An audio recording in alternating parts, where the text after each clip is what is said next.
All right. All of you freedom loving boys and girls, it's been a minute, but welcome to a special broadcast of CLS After Dark, where just like the drug, you don't know how long it's going to last. Except in this time tonight, and you see our guests here, they've been on before. We'll do some introductions in a second. I do think, Jeremy does have a timeline, and so does Blake. So, hey, this actually might be, maybe an hour. I don't know. We're going to see, but we have a very interesting subject that kind of compelled me to hey, we've got to do a special broadcast. And it's hard to define this subject. I'm going to just kind of, like the title, are you ready for this? Like people be like, what this podcast tonight? Or no, I'm kind of saying, are you ready for this thing that's already happening?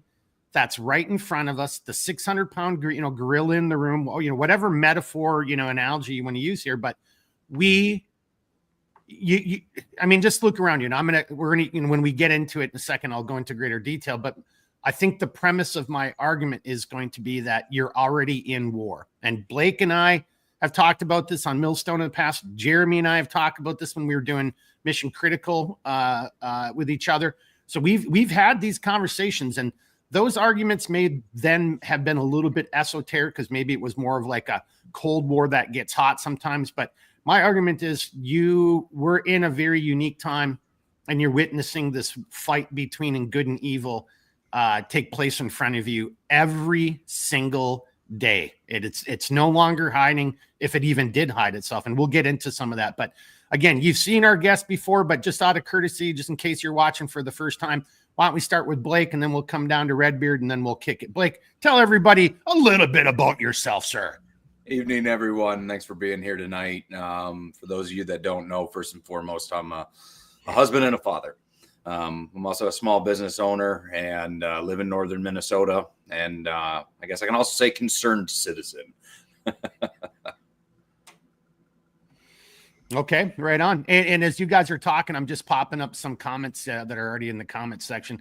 I like G-Dog Hammer Spring is before I come over to you. He had a couple different comments, but before we come to Redbeard, I just got to read this one. I'm ready physically, mentally, and most importantly, tactically. My community, and I like that right there. My community is ready. I hope I never have to do this again. All right, well, G-Dog, we'll just see if this is going to come up and ring any bells with you. All right, then we got Henner Ben Snowshoe checking in. Gene from across the pond checking in. Learn Me Something's checking in. Big welcome back. Well, thanks for everybody for being here. All right, again, you've all met Blake before. You've met Redbeard, but Redbeard, just in case somebody doesn't have any idea who in the hell you are, go ahead and say hi. Tell the good folks who you are, man. Hi, telling you who I am. A way to totally derail Mark's perfect intro, by the way. So I guess I'm like the resident liberty constitutionalist guy. I dabble in the realm of gunsmithing, although I think Blake is more of my mentor than anything via the conversations we've had. And I think that that's important to community, is like we all have to learn from each other. So I dabble here and there. Beyond that, beyond like the shooting aspect and the liberty constitutional aspect, obviously, as you can kind of see under my name, I also run the Sentinels of Liberty podcast. That's been my new muse as of late.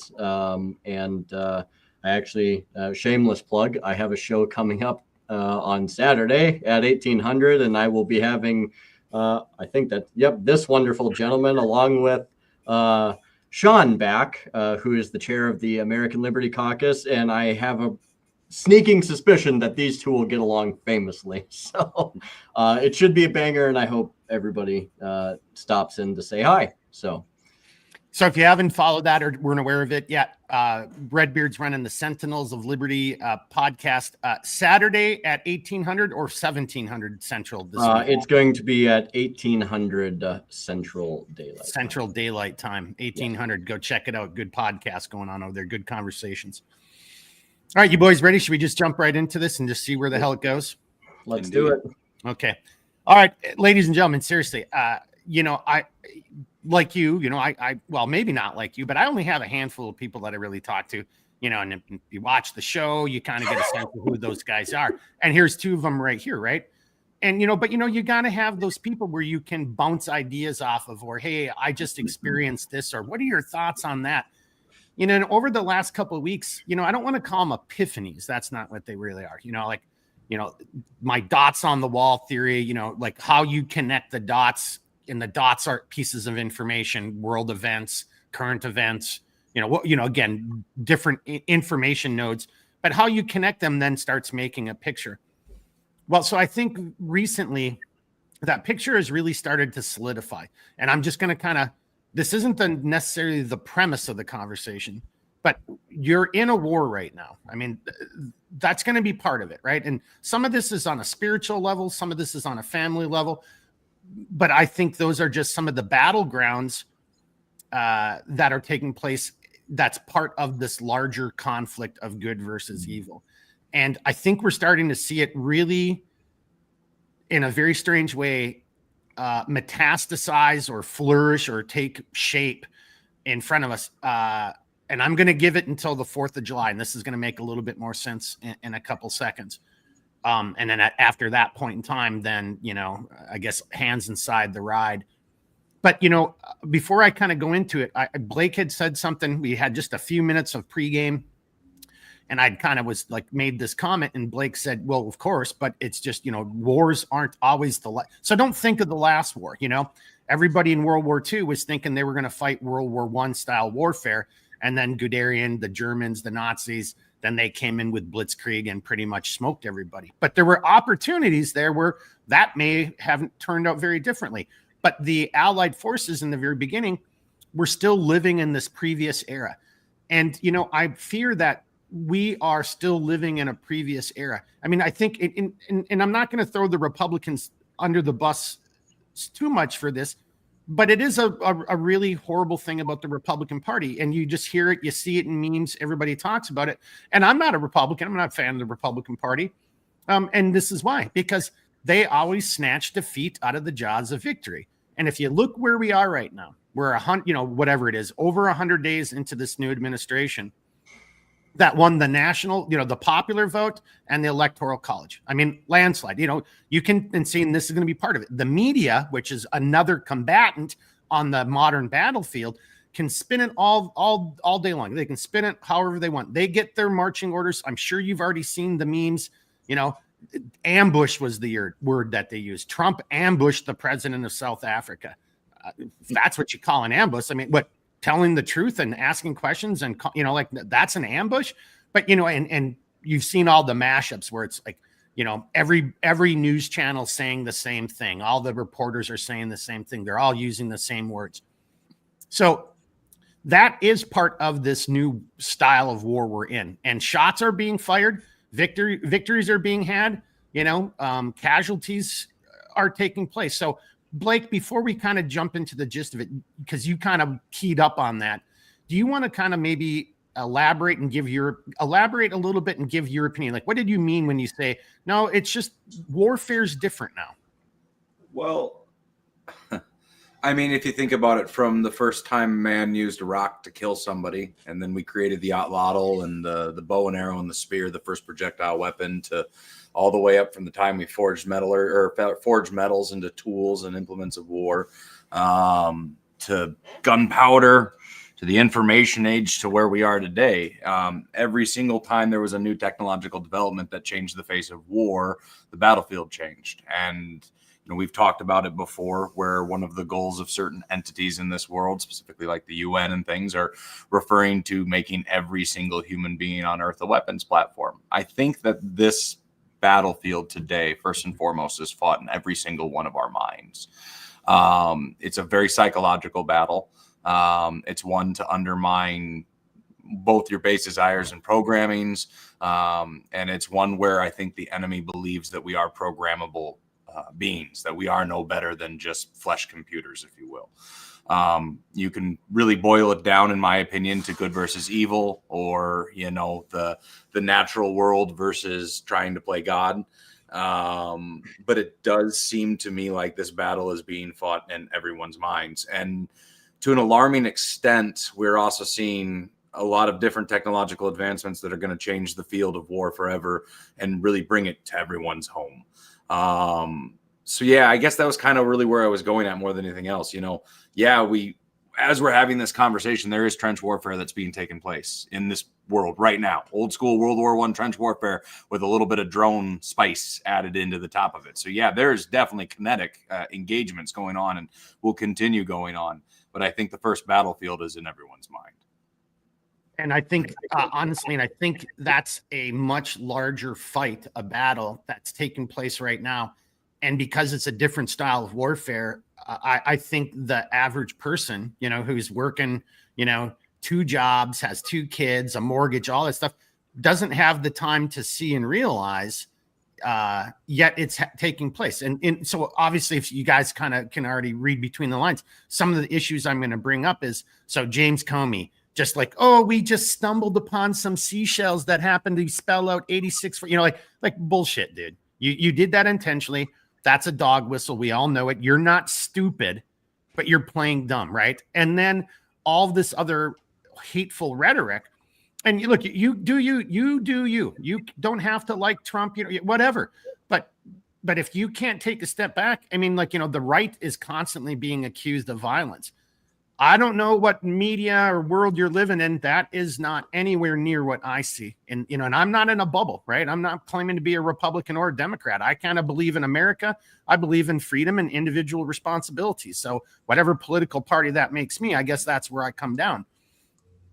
So on that note, Jeremy, do you want to add anything to Blake's comments about a new style of warfare from your perspective? Because then I'm going to lay out 1 or 2 current events, and then we're going to jump. I mean, then we're really going to jump into this subject tonight. I think Jeremy's got a leg. Boy. Yeah, you're legging out, Jeremy. You're legging out pretty bad, brother. Yeah, if I need. Yeah. All right, I'll be back, and I did that better than Arnold for the record. All right. Well, Jeremy's kind of, and we're having a little technical issue on his side, so hopefully we can get him back in without that delay. But I guess maybe Blake, I'll just kind of jump right into it. So, one of the things here, I'll start kind of from the newest and go back a little bit. I was just sitting around the other night. Brains working, won't shut down. You're thinking about the economy. You're a small business owner, all of these things. And then for whatever reason, it suddenly just, okay, let's see what happens here. Am I more better? Okay, don't say anything. All right, 1, 2, do you hear me? Yeah, I hear you. Okay, now there's no leg. Yep. Yeah, weird.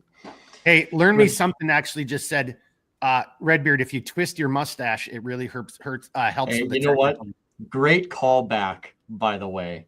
So tastefully well done. All right, so that was good. I'm glad you came back as quickly as you did, because I was going to start going down the rabbit hole. But let's come back to you with that question. Are we in a new form of warfare? From your perspective, and then we'll go into the rest. No, I think there's a lot of credence to that. And the reason I say that is because I kind of have like a theory that I developed over time. It actually probably in the last couple of months. And my theory is it doesn't come from any form of kinetic. It very much alludes to the realm of what Blake was implying, is more of the mental, the controlling aspect, more than anything. And the way I kind of see it, and I think one of the most powerful things is one, like any, I hate these 2 words don't belong, but any good would-be tyrant or any good authoritarian is going to do one fundamental thing, because if they can't do this, they can't get a grasp on things, and they have to completely depreciate and destroy a sense of hope. And if they can do that, then there's not going to be any resistance, and there's not going to be really much in terms of rebellion or whatever the case is.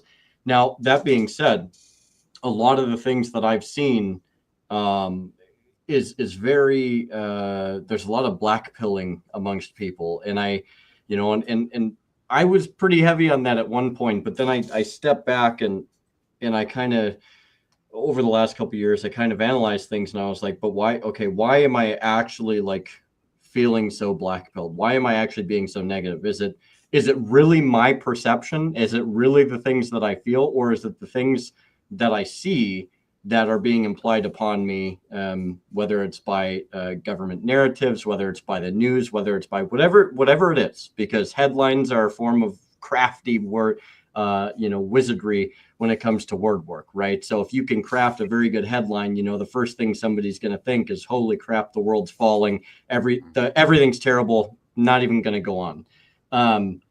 And this kind of brought me to what my theory is. And I realistically think that they're trying to, they as being the elites or the higher echelon of government, the propaganda machine is working overtime. And the reason I say that is because they don't even have to depreciate you anymore. Propaganda is but really a mere tool at this point. What they're, I think, banking on is this idea that we're going to gaslight ourselves into oblivion. They don't even have to do anything. So if you realistically wake up every single day and you're like, everything's screwed, it's all terrible, there's no going forward, whatever, like, they don't have to lift a finger. They just have to put out a headline or tell somebody to put out a headline that looks really bad every single day. And you're going to start gaslighting yourself away from hope. And Mark knows this and Blake knows this. Like, I'm probably one of the most hopeful people. I really leverage the realm of hope. I love hope. And it's something that not only can we find, but it's something we can create. And I think on this battlefield that we're talking about, we really, really have to step back and start to analyze, like, are the things that we're perceiving, are the things that we feel, are the things that we see, are they actually things that we believe? Are they things that emanate from us? Like, are we actually creating these things?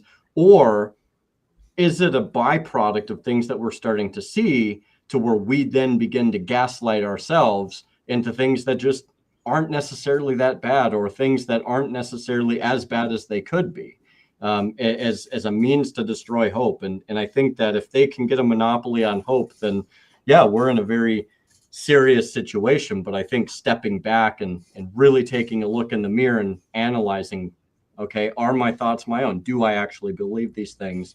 Or do I think these things is one of the first steps. So we have to be kind of cognizant of that and be very careful of when we analyze things, that we don't start to gaslight ourselves or convince ourselves that things are actually way worse than what they are. Because I think that right there is one of the most insidious mechanisms that authoritarians use, because it costs them nothing. So, well, now so you and I are going to probably disagree here then, because I mean, you're talking about, like, this is what an authoritarian figure would want to do. He wants, he or she would destroy the sense of hope within their community. I mean, just go back and look at the Soviet Union, in the, probably like the 70s and 80s time frame, couldn't even feed their own country, right? So, hope was already being crushed, so the average, Russian, the average Soviet citizen probably didn't have a whole lot of a sense of hope. In my opinion, if you look what's going on in America right now, and this is, again, kind of to the disagreement, like, so those people didn't have hope. But the reality was they didn't have any freaking food, and their system was corrupt, and only the oligarchy, like the rich, the Politburo members, those type of people, they're the only ones who had cars, decent houses, could drive around, could get food. Look around America. How close to a reality is that starting to become here in your own country? And we're only just now starting to see some of these events that have been taking place behind the scenes and that have been hidden from us. And look at the overwhelming reaction, the negative reaction, now we're supposedly not able to talk about Joe Biden because he has cancer. You really mean to tell me they just found out, especially with the type of cancer he has, how long it takes to metastasize, the number of, it's bullshit. And we all know it's bullshit, because it wants to deflect, and it did a great job. Look, no one's talking about the I screwed the guy, the report, the interview that was just released, in the middle of last week, where here is a very obviously cognitively declined, impaired Joe Biden in that interview, right? And now I'll reference my two good friends here. We were talking about that on day one. You could see it. If you just took a step back and didn't allow, kind of to Jeremy's point, if you just were an adult and like, hey, come on, man, something's not right here. And, you know, no one's was wishing ill will. I didn't want him to be president. I don't think he actually won. And I'll get back to that in a couple seconds.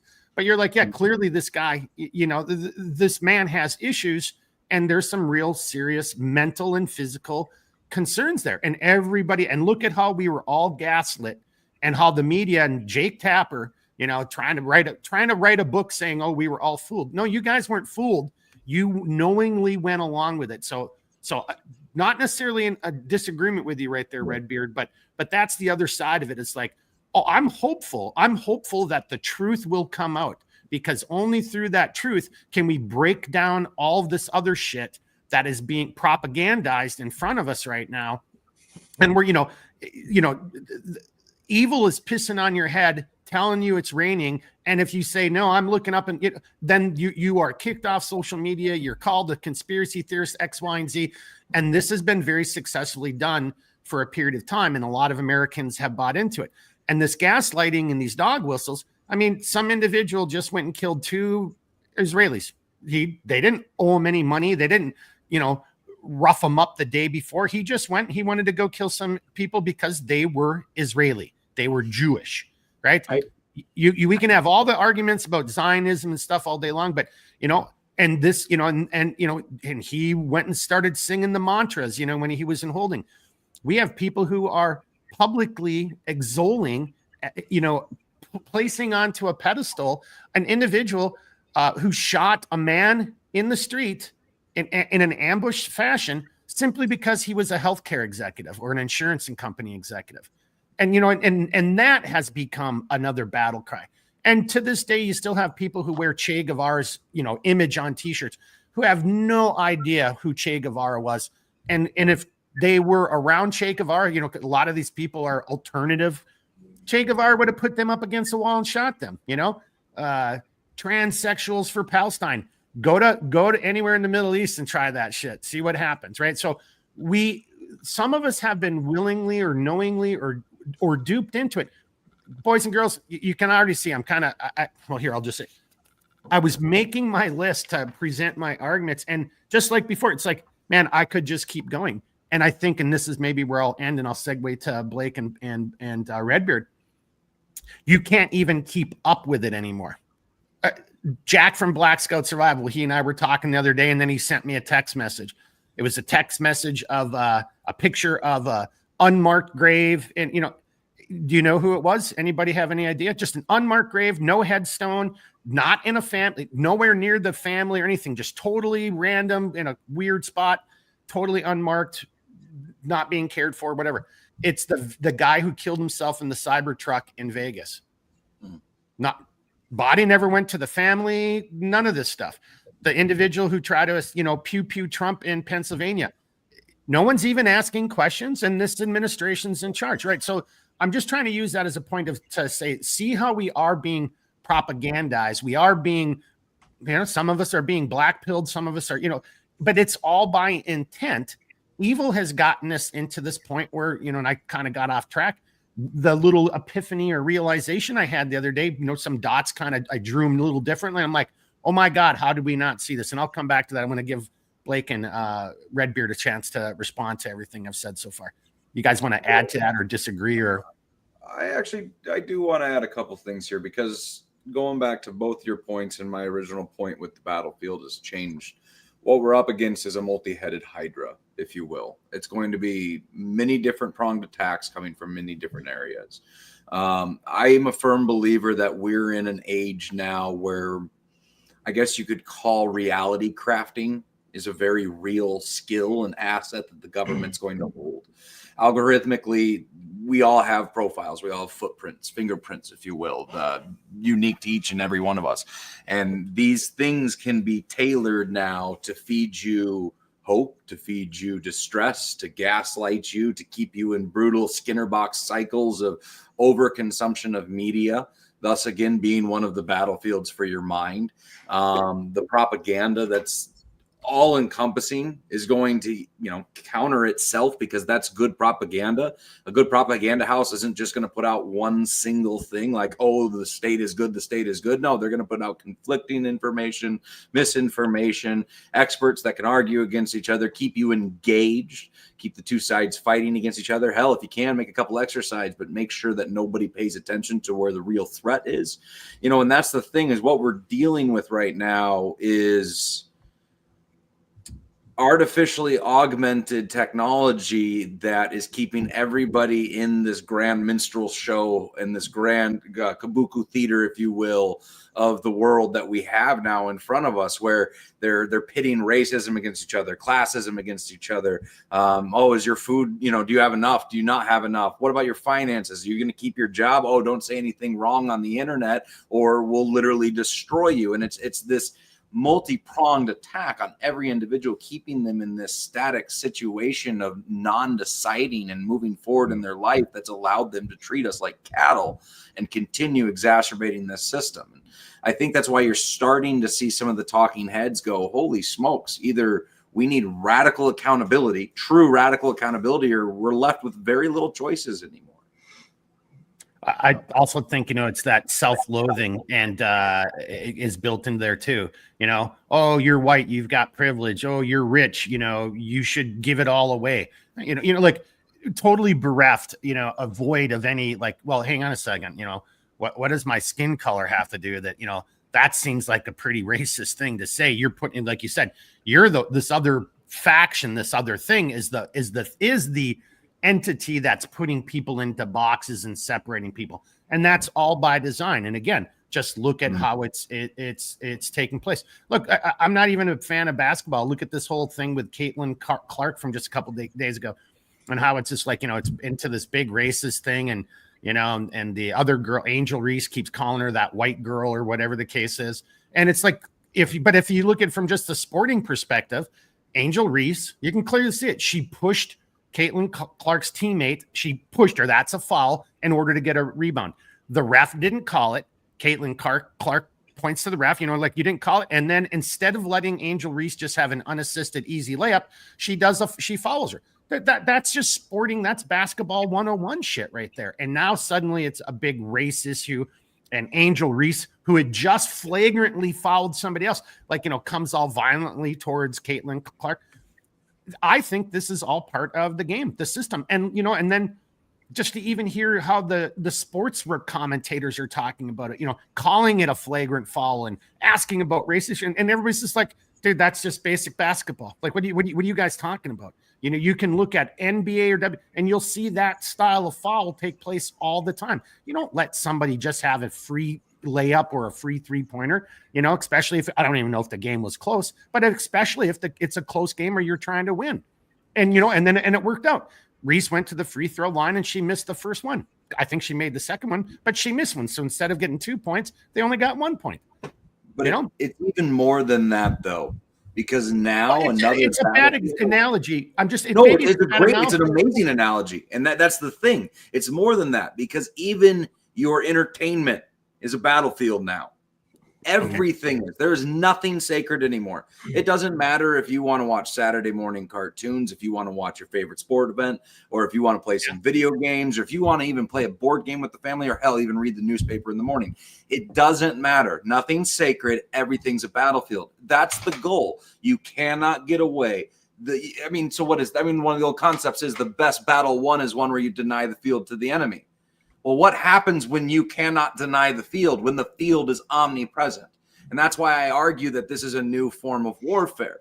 It's all encompassing. It's different. We are going through the birthing pains of what I would say that these powers that be would call the birth of a new civilization, a birth of a new people, where they can have these true caste systems of the cattle that go along, that do their programming and don't ask questions. And hell, if we can, we'll even feed them protein paste and don't ask where the protein paste comes from. And then the elite that sit on the top level and are actually the ones calling the shot and orchestrating it. This is an eternal battlefield. This is something that if they are to maintain this power, this threshold, they have to keep the heat up just right Not enough that it boils everyone alive, just enough that it makes everybody crazy, hate each other, and not focus on the problems at hand. That's why this is a new battlefield. Because Caitlin Clark and Angel are a talking point.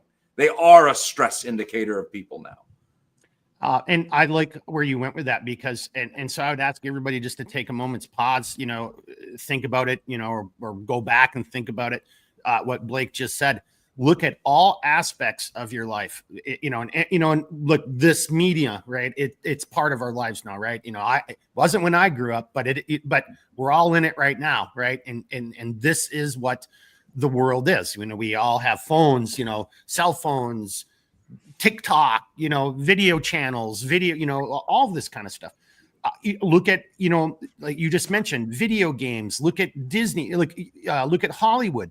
You're right. I mean, everything is a battlefield. I mean, if and it is pitting people against each other, and it's also pitting people into situations where you just can't even be honest, Blake. Like, no, Disney has ruined Star Wars. I get it. There's going to be some Star Wars fans out there like, oh no, these newer ones were all great. I'm like, no, actually, most of them really weren't that great. The Ewoks, are you effing Jar Jar Binks? Are you kidding me? But now we get into all the, you see what I'm saying? But like, every girl boss is a girl boss. Like guys are stupid. And it's just like none of it makes any sense. And just on that note, boys and girls, why can't we just, have this just real basic conversation? It's like, look, I don't care what you want to tell me. Not even the average, the vast majority of women are not as strong as the vast majority of men. And that was like a no-brainer. No one would even question that years ago because it's just, we all know it to be true, right? I hate to say it. I just saw a little stupid clip of 2 female police officers trying to subdue a guy. He wasn't even a big dude. He was a dude like me. And it's like, well, what do you think is going to happen in those situations? But to Blake's point, and this is why I'm at, everybody just take a step back when you get a chance and think about it. Look around you in the world and say, does that really make any sense? No, why am I like, I'm being forced to accept something that I know, or use language that I don't agree with, or change my religion. If you're a Christian, look at what the Episcopal Church just said about, well, we're big into helping refugees, but not those refugees because those are white, Afrikaners. Does that somehow matter then? I mean, like, so again, these, as Blake said, these lines in the sand, these boxes, this shaping, this kabuki theater keeps shaping us into, as Jeremy was kind of saying, into it's us versus them, and we all hate each other, and that goes into the propaganda, and we're going to get there eventually. I think this is, again, part of the little, I don't want to call it an epiphany, but just how I started seeing things is like, oh shit, we are really knee deep in a war right now. Like, this is, again, just as you said, Blake, it's a new generation of warfare here. It's asymmetric warfare meets AI meets socialization meets dopamine hits, and this is what the new generation's on. Last comment, I had to go run an errand today, and I ended up talking to a couple people, and there was somebody made a joke about having to mow their lawn now that the weather's getting better, but they were laughing about, like, oh, my kid's like 13, good luck. And then I was joking, like, no, isn't that what children are for? I mean, I was 13 and I was splitting firewood and mowing the lawn. And then there was like an electrician in there doing some work, and he started laughing. He's like, I can't, same with my kids.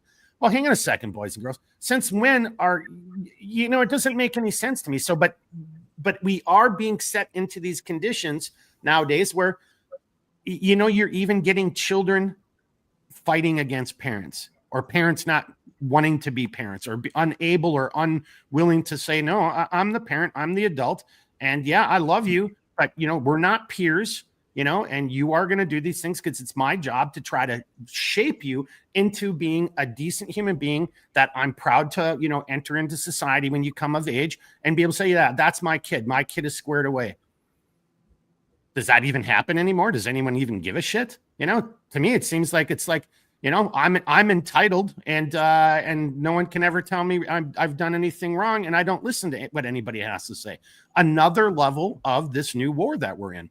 Redbeard? Wow. That's a lot to digest. Well, you can go in your own direction. I still haven't brought us back over.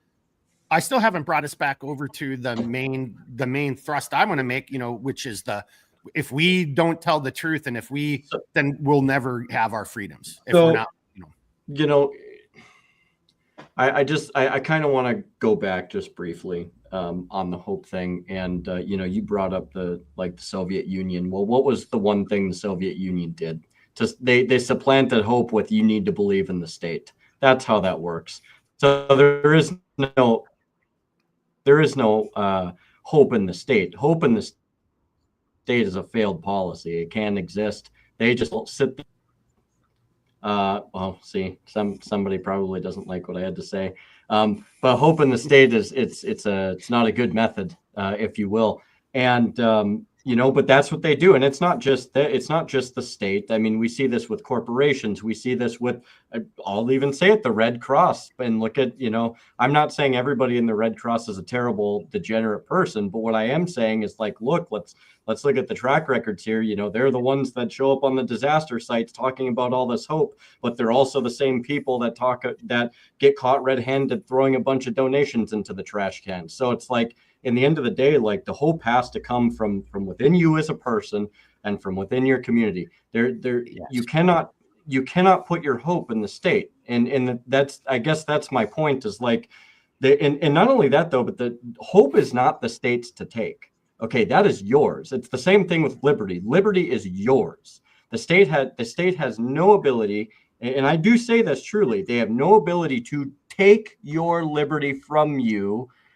Even if you were to give it up, it's one of those things that you retain yourself, and it's one thing that you can reclaim anytime that you want to. It's just you have to find that hope and that fortitude within you to be able to do it. That is yours and yours alone. And as I guess from a Christian perspective, to me, if the good Lord above gives you something, there's no government in the world that has any authority to take that from you. So that's my whole thing of hope is look, this is one thing that there's a reason they try to get you so negative and so doomer and so black-pilled. And it's part of the reason, regardless of anything that happens, I can't buy into it anymore. But what you can do is you can realize what's going on. You can take a long, hard look, and you can see the reality of the situation at hand. But how we go forward from those moments on is what's going to determine the outcome of what that situation is. Now, I do I want to just segue over to the sports and stuff, because that is something I think that a lot of us enjoyed growing up. I remember watching football all the time. Matter of fact, I was weaned on the WWE. I don't know, in WWF. I don't know how many people were weaned on that. But in the end of the day, those were things. Those used to be things that we could sit down and we could watch and we could just enjoy after a long day. We could sit down and be oh, wow, this was fantastic. It was nice getting my mind off of things. But now, you guys are right. I mean, that is one of those things to where it's they really have gone into it with this insidious realm. Again, it's usurping or however you would like to say it. And they're turning it into this point of contention for everybody. You can't simply just enjoy an afternoon barbecue with people. You can't simply just enjoy these things as in the way that we used to. And I want to say that very particularly, in the way that we used to, so casually. But to be fair, I think this is a really important point that I would like to make. It just means that we actually have to go to work. And we have to put in the work to make these outcomes. And so if we're looking at a positive side, this is one of those things that for a lot of us, just okay, we have to do this. Okay, this isn't something that's just going to occur by happen chance. And I think when we put in that work to build those bridges, to create those communities, to do all these things, you get your hope and you start to see the fruitfulness of your actions. And there is that positivity. But it takes a certain point, I think, for people to get there, and for each person that's going to be different. And you do have the small segment of people that just don't come around to it. And I guess my only thing to say about that is you just got to pray for those people and hope that by some miracle they do happen to turn that around. But I just wanted to put that as a point of positivity, because look, it's not hopeless. It's just It's going to require some work from us. And it all comes around to the community thing. If we want to fix sports, well, let's be the difference in sports. If we want to fix the local, slow down. You're getting into where we wanted to go. So so that's where we wanted to go, but you're getting ahead. Hey, and then I'm sure maybe people have or have not heard this before. I'm fond of saying it. Hope is not a method.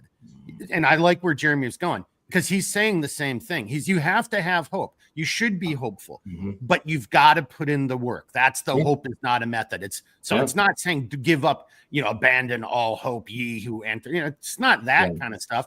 But yeah, you can be hopeful. You have hope. I have aspirations. I hope and dream, et cetera, et cetera. But at the end of the day, what Jeremy's saying, and this is where we're going to go. We've already been doing it for 40 minutes. So this is a good, Jeremy, you kind of got it pushing in the right direction. We're going to go into that, segue into that liberty, personal responsibility, community, faith, self-governance. Yep. Hey, so just real quickly, we had some real quick, good comments. I just want to give everybody a quick shout out. Then I'm going to kind of go back to my, what is it that compelled me want to do the podcast tonight. G-Dog is saying good conversation. That even though some people's hope might be bashed, you need to hang on to your resilience, because that will get you through until hope returns. Amen. And so that's what we're going to talk about. What is resilience, and how do you build that resilience? Well, most people who've never been a trial by fire, and I don't mean necessarily combat. I mean a hard job, a hard upbringing, difficult circumstances, survived a bear attack or lived through a tornado. These are the things, Blake, what is it? Fire sharpens steel, or fire forges steel. Right. So G-Dog, So we're not saying, give up, abandon all hope, ye who enter here. You're absolutely right. But to your point, that resiliency comes through some form of, you don't become resilient by having things handed to you your whole tempering process. Yep. There you go. Tempering. Yep. Learn me something.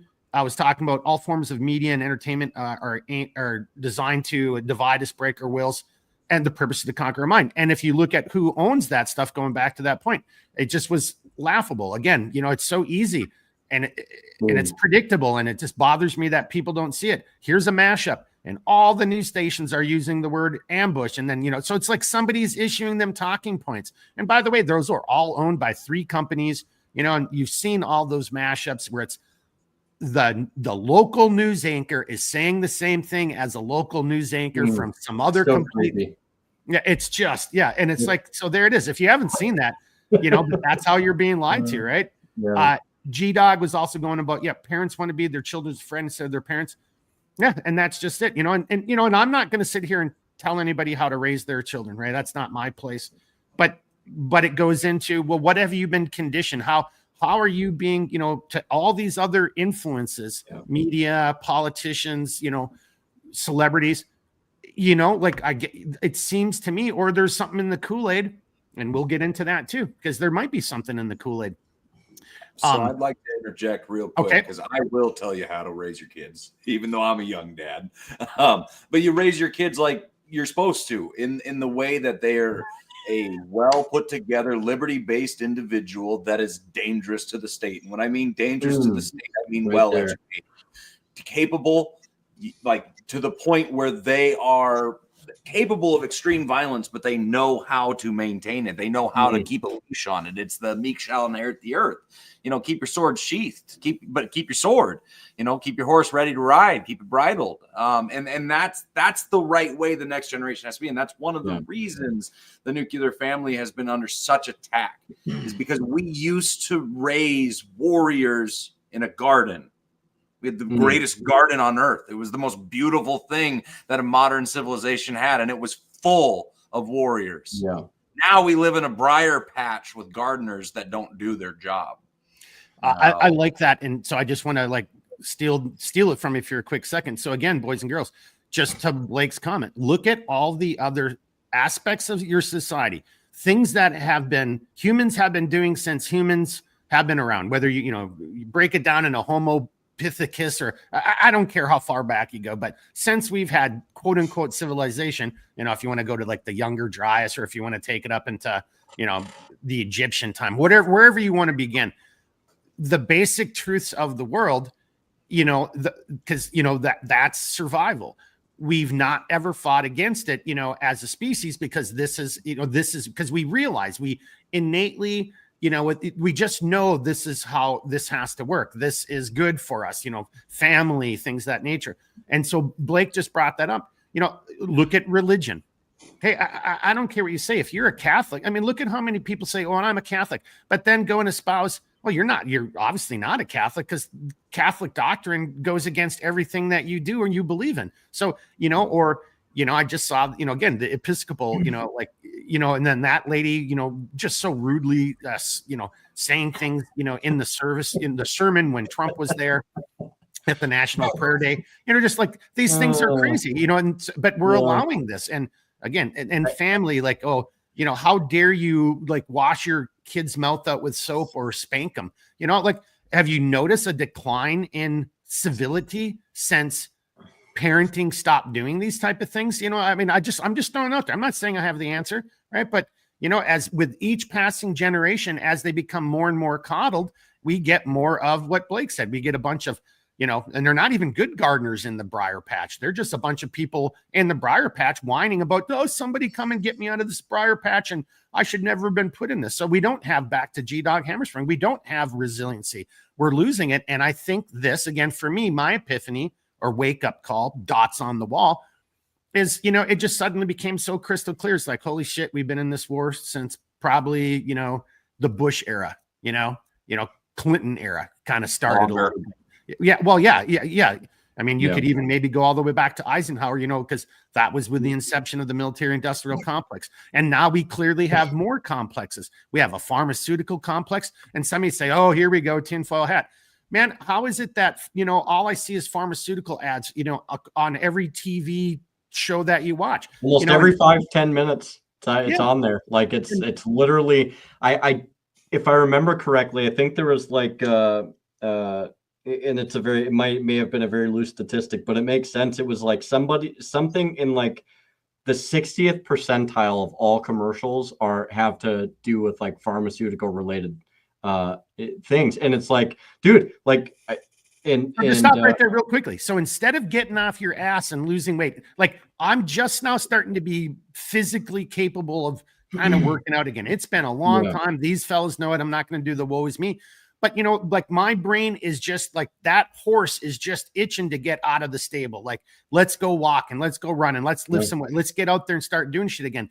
As opposed to, oh, just take, I don't know, take this drug or that drug. And, and then I real quickly. And by the way, this could cause me a diarrhea or heart attack, and there's like a gazillion things, a third eye, they say it really quietly and quickly. Yeah.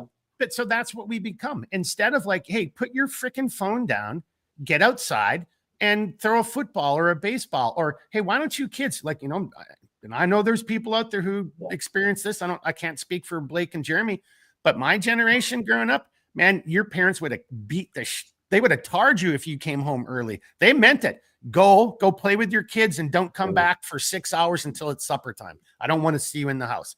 And that's what you would do. And it was just a different era. I mean, but people were more resilient, and problem solving. And okay, now I'm going to shut up, let you guys kind of comment. And then I'm going to get it turned into because I want to bring it back over into that positivity again. Just real quick. I want to say one quick thing. While we're going, so once we bring it back around, we're going to be talking about preparedness, family, community, faith, resiliency. So liberty. Okay, go ahead, Blake. Sorry. Well, just going back to real quick, the side note on the pharmaceutical ads reminded me of a song I quite like, and it uses a lot of samples actually from a very interesting comedian from back in the good old days. But it's the band's Lazy Boy. The song is "Underwear Goes Inside the Pants," and it's they're samples from Greg Giraldo, which was actually a comedian. He was originally a lawyer, absolutely brilliant. Couldn't live with himself as a lawyer. Went into comedy. Ended up overdosing of heroin, if I recall correctly. But there's a part in there where he's talking about pharmaceutical ads in the song. And he goes, well, I want the one that gives me the hot chick and the puppy. Because if he's talking about all the videos of the pharmaceutical ads, may cause explosive diarrhea, and there's a dude walking down a beach with a hot chick and a puppy. And that's how they sell it. It's back to the battlefield. why are they trying to sell us this drug? Because we're the product. Yep. You know, and that's the thing on every single thing. Well, let's keep them doped up. Let's keep them relying on us. You know, we don't make money if we solve the disease. All right. It's way more profitable if we can try to take care of the disease for the next 20 years, take the family house, take the finances, destroy the family unit. Oh, and then boom, huge funeral industry right after. Let's just keep this thing running. Oh, and see, people, I mean, like, so serious. Somebody right now may not have ever heard that comment before, like what Blake said, or maybe have not. And that's the problem. That should be open commentary, that should be in an open society, a free society. We as human beings, I believe as human beings, we have this right because it's a God-given right. It's not a government-given right. But we're not even able to do that stuff matter-of-factly in America. And I know we've got some people who watch, you know, or overseas. You know, it's just hey, I'm being arrested because I retweeted something that you say you don't like, but I think it's funny, or I see humor. Like, we really are being beaten down on so many levels. And my last comment on the pharmaceutical side, just look at how many people, like, you know, again, go do your own research, you know, but how many politicians, how much money they've received. And they'll all say, well, I don't get any money from, you know, PACs or pharmaceutical. And then here's, you know, some smart Doge kid figures it all out. Like, no, you actually got $857,000 last year from, you know, these guys, you know, type of stuff. It's real. And to Blake's point, you know, unlike the Matrix where humans were batteries, which doesn't make sense because you'd have to still keep us alive. So probably more energy, you know, required to keep us alive as opposed to what our energy output is, unless there's some brainwave, you know, thing that they were farming that's greater. But to Blake's point, it's cheaper just to keep us pumped full of drugs. You know, we are, how did you say it, Blake? You know, you said, I'm saying I'm trying to say we are the target. We're all around and being conditioned so we can keep getting these drugs. So certain other people just keep getting more and more influential, wealthy, powerful. And we just all, control. And control being one of the biggest parts. It's the cattle thing. It's the programming. The goal here, the holy grail for them is to be able to whip up their laptop, pull up their AI and go, okay, I want the whole East Coast to do this, and then actually find a way to do it, you know?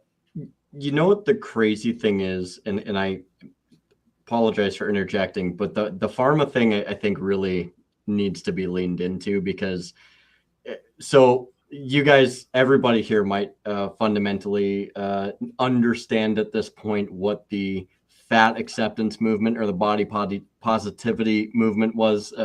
It's since kind of burned out. I mean, but the crazy thing is even today, have you ever noticed how, like, in a majority of the pharmaceutical ads, they're always targeting that, like, the people in there are obese or in the very least, like, overweight. They're not healthy, and they're walking around and they're normalizing this stuff still. And look, in the end of the day, like, there's a lot of, if there is one thing a phone is great for, you can find a lot of assistance applications to help you get into a healthier mindset and physical whatever. But my point being is, like, if these people should be irritated or frustrated at anybody, it should be the pharmaceutical industry for literally targeting them specifically. Like, you want to talk about discrimination and like discriminately, like, you are targeting these people specifically, and like, oh, just take, like, I know this sounds stupid, just take Zyrtec, and like, this is going to alleviate your problems, right? And I know that's a ridiculous thing to say, but the point remains, like, they literally are saying, like, you can still live this. There's nothing in there saying, like, you have to alter your lifestyle to get better. It's like, you can still take this and expect the same quality of health as a 185-pound guy who maybe only goes to the gym like 3 times a week, or it just is healthy. And it's like, that's never going to be the case. Like, that's never going to be a reality ever. That's not the way the body works. That's not the way science works. It just doesn't happen that way. And we do see this, and I apologize for rabbit holing this, but I feel like it's kind of important. We see this in steroid use. There are people, which they're outliers. You can get big on steroids by not doing anything, but they also have genetic predispositions, which a lot of people don't understand. and they have other factors in their hormones and in their testosterone levels that enable them to just lean out and shred. And for most people, if you take steroids and sit on the couch, yeah, you'll get big, but you'll get really fat, or you'll get really out of shape. So like the point is that I'm trying to make is this demographic of individuals is heavily targeted by pharmaceutical industry. And for a lot of people, like I see that as being very problematic, because in the end of the day, like that demographic of individuals are also very vulnerable in ways that they don't fundamentally understand. And that's not being mean. It's just, you're easy pickings for these people. Well, and I don't want to keep kicking a dead horse here either, but this goes into what I was talking about. I think you're trying to save the horse, Blake, honestly. But this goes into what I was talking about earlier with reality crafting. It's one of those situations, all right, so Ozempic, you're overweight. We're going to target the crap out of that. You're balding a little bit. We're going to target the crap out of that. Yeah. And you're going to be bombarded with tailor-made ads, 100%. Tailor-made content, tailor-made pictures, a tailor-made news feed, a tailor-made this and a tailor-made that. And by doing so, they can keep people locked in their own individual custom-built gilded cages, and it creates resentment towards other people too, because it's like, oh, well, you're really looking good, or you're really in shape, or you're highly successful. It's like, yeah, but the thing of it is like, you could be that way too. It's just you're taking a much easier route that's not going to yield the same results. Like that's I think Blake I don't want to speak for you, but what I thought you were maybe going to interject with is like, the way we are now is then that person blames you because you and that's part of and what you can't forget at the core of this too is that all of what we're doing right now, let me talk about my pre-podcast little ritual beforehand. All right, I ate a little food, I washed my butt, all right, I brushed my beard a little bit, I got looking kind of good, and then I got this fancy red curtain to hide all the bull crap behind my life. These things do not exist. Yeah, we curate things to bring a good foot forward publicly. Yeah. And you have to remember, whenever somebody is consuming information online and they see their second sister-in-law twice removed, yada, yada, yada, that's always on vacation in Tahiti, that she's curating her life and showing you the best moments. And that's not how humanity is meant to display itself. Yeah. We are supposed to show the good, the bad, the ugly, everywhere in between. And now everybody spit shines this little box that we're sitting in right now, while the rest of the world outside that box is falling apart. But everyone else thinks everyone else's life is so perfectly put together. Again, another field of this battle. I mean, and that's the thing, is this is really truly where the battle's being fought right now. Oh my gosh, that light! I just realized I'm a piece. I need maybe get a different light in here, or just keep your hat on. Yeah, that might help. I'm actually realizing maybe I need to get some of those drugs for my hair.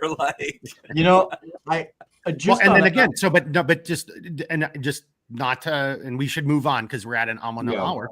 But like, that's just another one. The hair commercials are back too. Mm-hmm. Hey, time to ditch the hat. Well, like, in other words, just for men. It's not okay for you to be okay with yourself. I'm bald. You're like, I'm the other way around. I'm so bald. If there was a pill or something, I could take that just so I don't ever have to shave this anymore. Yeah, right. Because I still have to shave the stubble. And I'm okay with that. I'm comfortable with it. And it's like, this is who I am. And I've got a gap between my teeth. It's a family thing, and I've got a bump on my nose. Genetics. Again, like, okay, it just is what it is. All of us can have this fine Mediterranean nose and facial features. Dude, right. All right. So here we go. Okay, Redbeard. But if you're, I just wanted to say two things. The first thing is Blake was talking about like curated, like how everything looks perfect on your aunt's, Instagram or whatever. But I actually had a moment of humility a couple range days ago, to where I took and I think I sent it into the chat with you guys. But my buddy had a tripod, and I was trying to capture what I was doing, because I think it's a really good tool to help you fix certain things. And by the time I got done, to videotape yourself at the 100%, 100%. And it's like, and I finished, and the only thing you hear is he's like, I think you effed up. He's like, I don't think you're in frame. And I wasn't. I was halfway in frame. And it was the funniest thing in the world. Because I'm like, oh, well, it still kind of looked cool, but it was a mess up. And that's okay, because those are the things you should share with people too, right? And on a final note, there is a really cool kind of clothing brand. And if you're really kind of into like liberty oriented clothing and stuff like that, they're called Forbidden Clothes.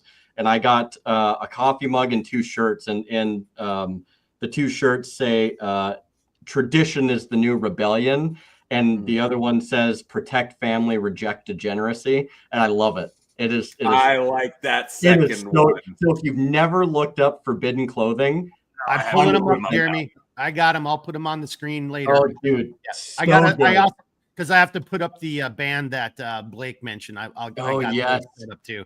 So. All right. Here we go. All right. So, oops, I got wrong tab. I got too many tabs open right now. Before we get into this, let's just, because I know Redbeard, you got to bounce. So I'm just going to do about 5 minutes, and then I'm going to kind of shut up and let you guys go. And then, again, I think we've done a pretty good job of laying out the foundation, what we're talking about. But it's more than just, we've only focused on a few issues because they just were funny at the time or whatever. But I think everybody can see, this is a lot deeper, a lot darker. It's more insidious.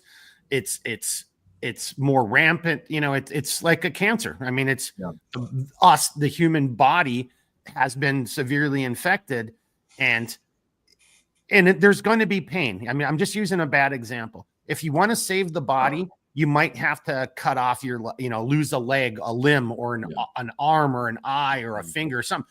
Like, there's no way we're getting out of this as individuals and as a species without being subjected to some level of pain.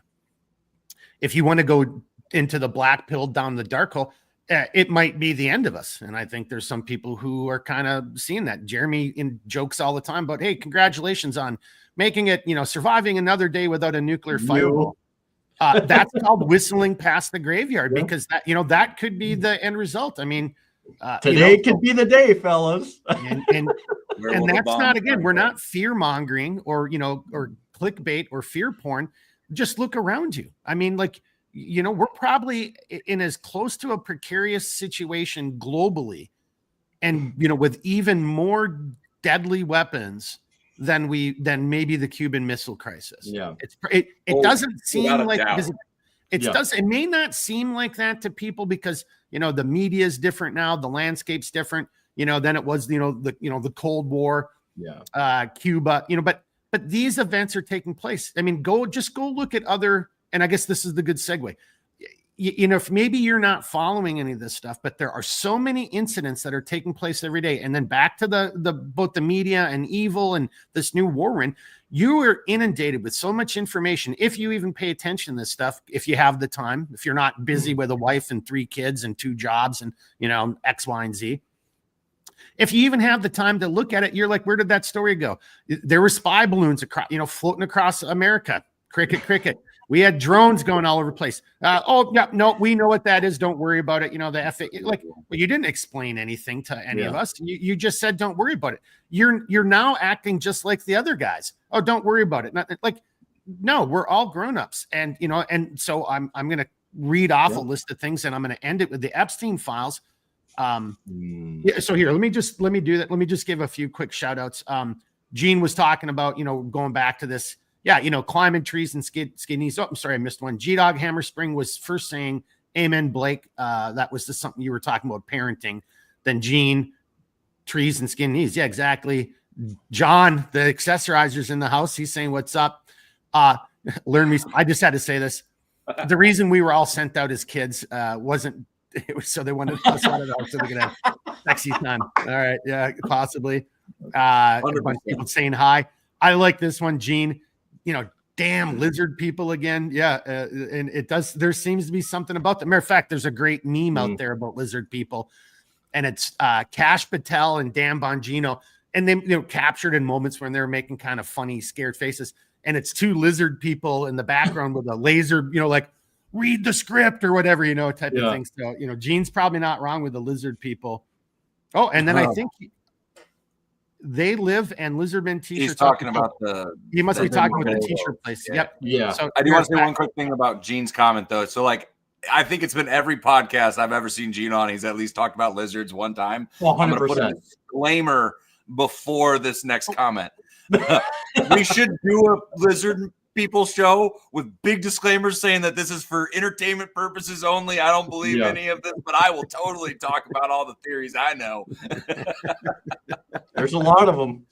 Oh no. And I'm sorry, everybody. The link I just posted wasn't for the shirts. That was the link that Blake had sent me for the video, and I'll get to that. But this is the clothing company right there, forbiddenclothes.com. Oh, I got to show that so everybody can see it. That's the clothing company. I could pop it up and show it, but you guys can, you guys all know how to use the internet. So there you go. But all right, so here we go. Just kind of on that note, let's try to do it in 30. I shouldn't say try to. We're doing it to standards, not the time, but I know Redbeard's got a bounce. So again, I couldn't even really do it. I started writing out all my notes, and then I got to the second page. I'm like, we're going to have to change direction a little bit. But so here, we're just kind of working backwards, right? So these were just thumbnails, right? To get me to think about stuff, but fake race baiting, right? George Floyd, Carmelo Anthony, WNBA, public nudity is okay. And if you think public nudity is sexual, then that's your stereotype and you're wrong. Minnesota our Supreme Court just ruled that females walking around nude is not obscene. It's not indecent exposure. I saw something about, and it was either Oregon or Washington. Some naked man walked into a yard, a family's yard where there was children. The dad, instead of kicking his ass, called the cops, and the cops are like, "Yeah, there's nothing we can do about it." Like when your society thinks that type of behavior, or then to what these gentlemen talked about, not only thinks but advocates it, and then insults you and makes you out to be the bad guy for objecting to this. So that's just another one of the areas where we're really in trouble. And you're starting to see that type of attitude in the courts. And then I might as well just go into that. And what's going on in the courts right now is, if you can't see it, I don't know what to tell you. I got a bridge to nowhere to sell you out in California. It's so obvious this is the new game plan. We couldn't steal the election like we stole the one before. And so now we're just going to steal the judiciary. And we're going to have... It is straight up lawfare, right? So I'm not even going to get into too many details. Everybody knows what I'm talking about. Ukraine and how much they just are dying. They need to have a war. I think part of that is because it really is about population control. This is a battle of good versus evil, and there's too many of us to control. So reduce population, and then you'll have a more manageable society based on a lot of things we've already talked about. But just look at Ukraine and Russia, China, Taiwan, now Israel, Iran, the Houthis. Like there's just this, like, why are we moving forward this? I heard Trump, was like, I'm just really getting frustrated with this whole thing. If Europe wants to go to war with Russia over Ukraine, I guess if that's what you guys want, knock yourselves out. But as an American, like, we started that. We're not an innocent party. We created a lot of those conditions. And if you say that stuff to what we're getting at in the social media, in those type of ecospheres, you're labeled an apologist, a Putin lover. Like, no, I just don't want to go to war when we don't have to. When we go to war, I want it to be violent, shock and awe, decisive, in and out, not drawn out like the forever wars we're in, but much more. Think of like the first Gulf War, like, I hate to say it, boom, came in, now we ended it stupidly, but so there, you can't just rule out war, like, I want peace, but there is a time and place for war. And when you do it, you should execute it properly. Are we really going to go to war with Russia over Ukraine? Go do your own history and don't get it from mainstream media. Try to find a history book, or you can still find it. Scott Horton does a really good job. Yeah. Say that again. Scott Horton, his book Provoked, which he's gotten.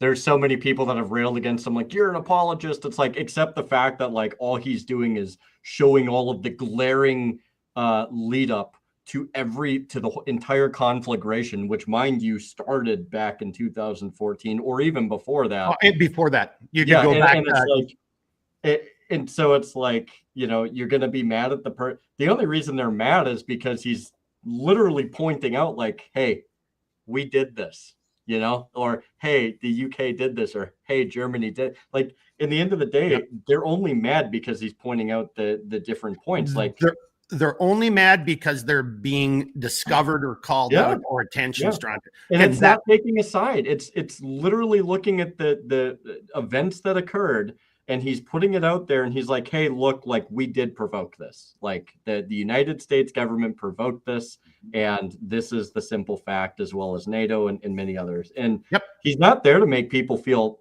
happy or good about themselves. As a matter of fact, the book's more about, like, look, like, we should recognize stuff like this so we stop doing stuff like this, because this is not good for anybody. No, it isn't.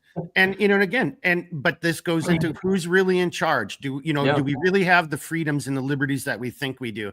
You know, is it really, you know, a constitutional republic? You know, do our votes really matter? Et cetera, et cetera. You know, and if our votes really mattered, right, then there would be voter ID. It would be sacrosanct. It would be protected. It would, you know, it would be like, okay, if you have to show your ID to go get a beer or a pack of cigarettes, you're damn right you're showing your ID to vote, because this is way more important.